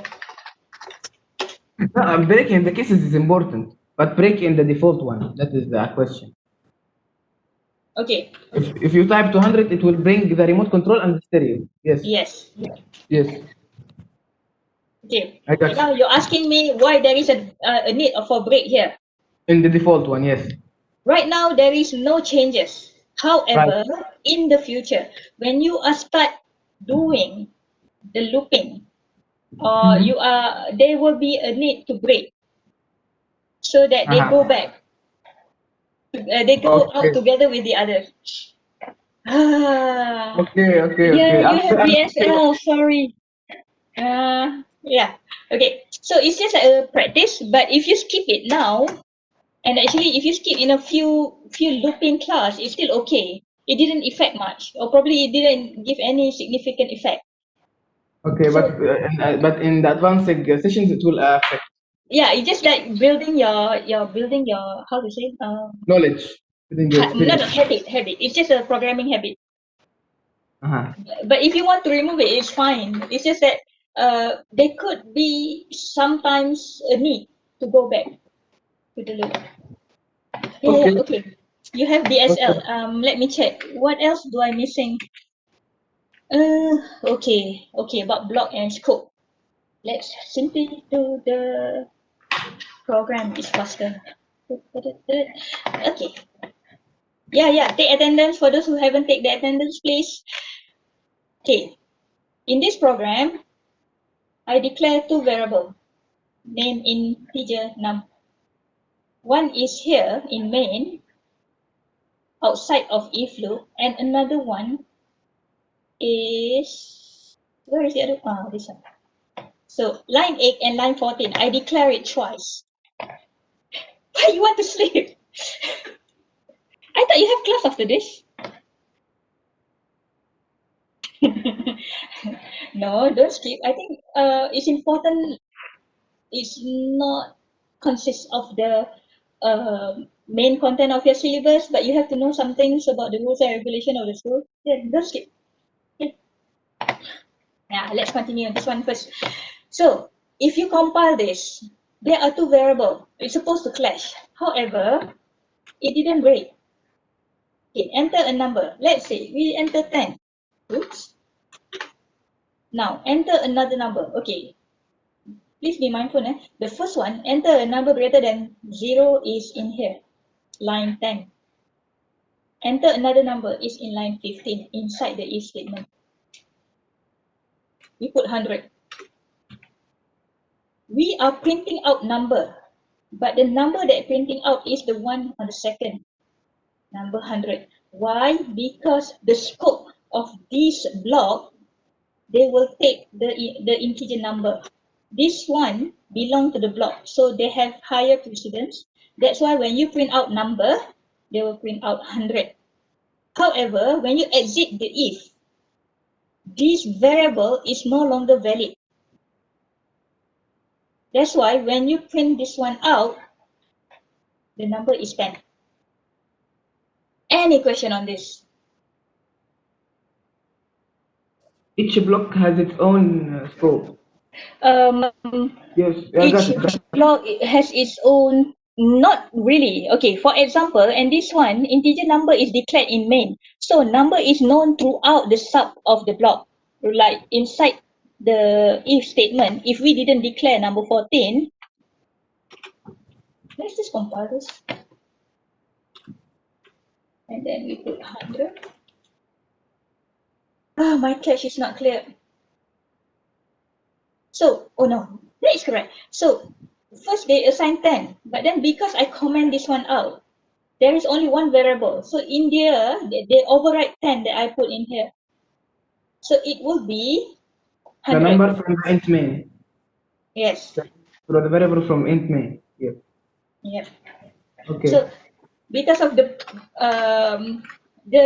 important part is about the scope, because you are in this block, the scope that has inside it has higher precedence. The number here has higher precedence than the one outside. Good.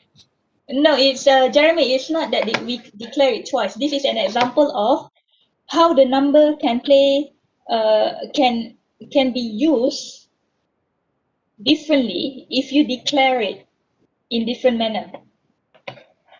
You're not supposed to declare the same variable twice. In the future lesson, you will learn about loop, and then you will use counter. When you use counter, you declare integer in the loop. They will behave slightly different than when you declare it before the loop. This is just to show that this number has this scope. Only inside this function. Outside of this function, this number don't work anymore. Okay? Yeah, we are 4 minutes exceeding the time. All right, then take your attendance. You only have 6 minutes left.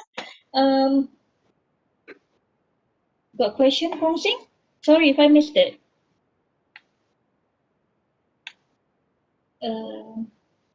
Yeah, more like global and local variable. Okay, what does it mean by global variable? If you declare something like, okay, num1 is a global variable. So later when you do function, if you do global variable, you don't have to pass it inside the function parameter. So that's what it means by global variable. It's declared here. But this here is like a global variable for that particular main function. So anyone inside main can see it. I'm sorry if I missed your question. If I miss any, can you type again? The first num is different than the second. Yes, double can. Answer for tutorial this week. No. Okay. We cannot provide answer. You have to do it. Yeah. If you have difficulty, then tell me so that I can on my my WebEx and you can explain which part is it that you don't understand. Okay, programming is not reading, so you have to do it first. Okay. Zabokian, are you okay? Do you need clarification anywhere?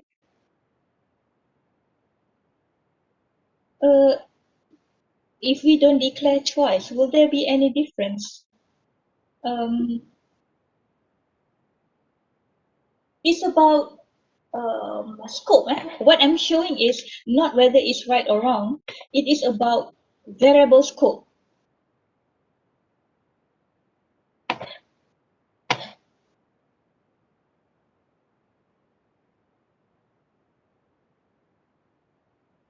How do I know if my answer is correct or wrong? Has it been wrong before? It's either you can do it or you can't, right?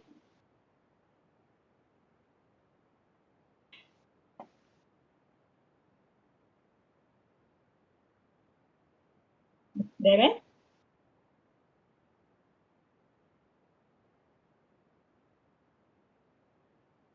Okay, I tell you what.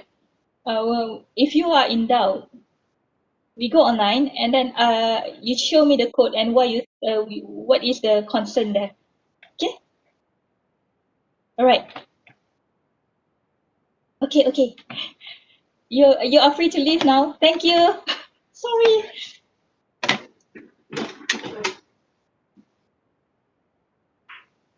All right. Welcome. Bye.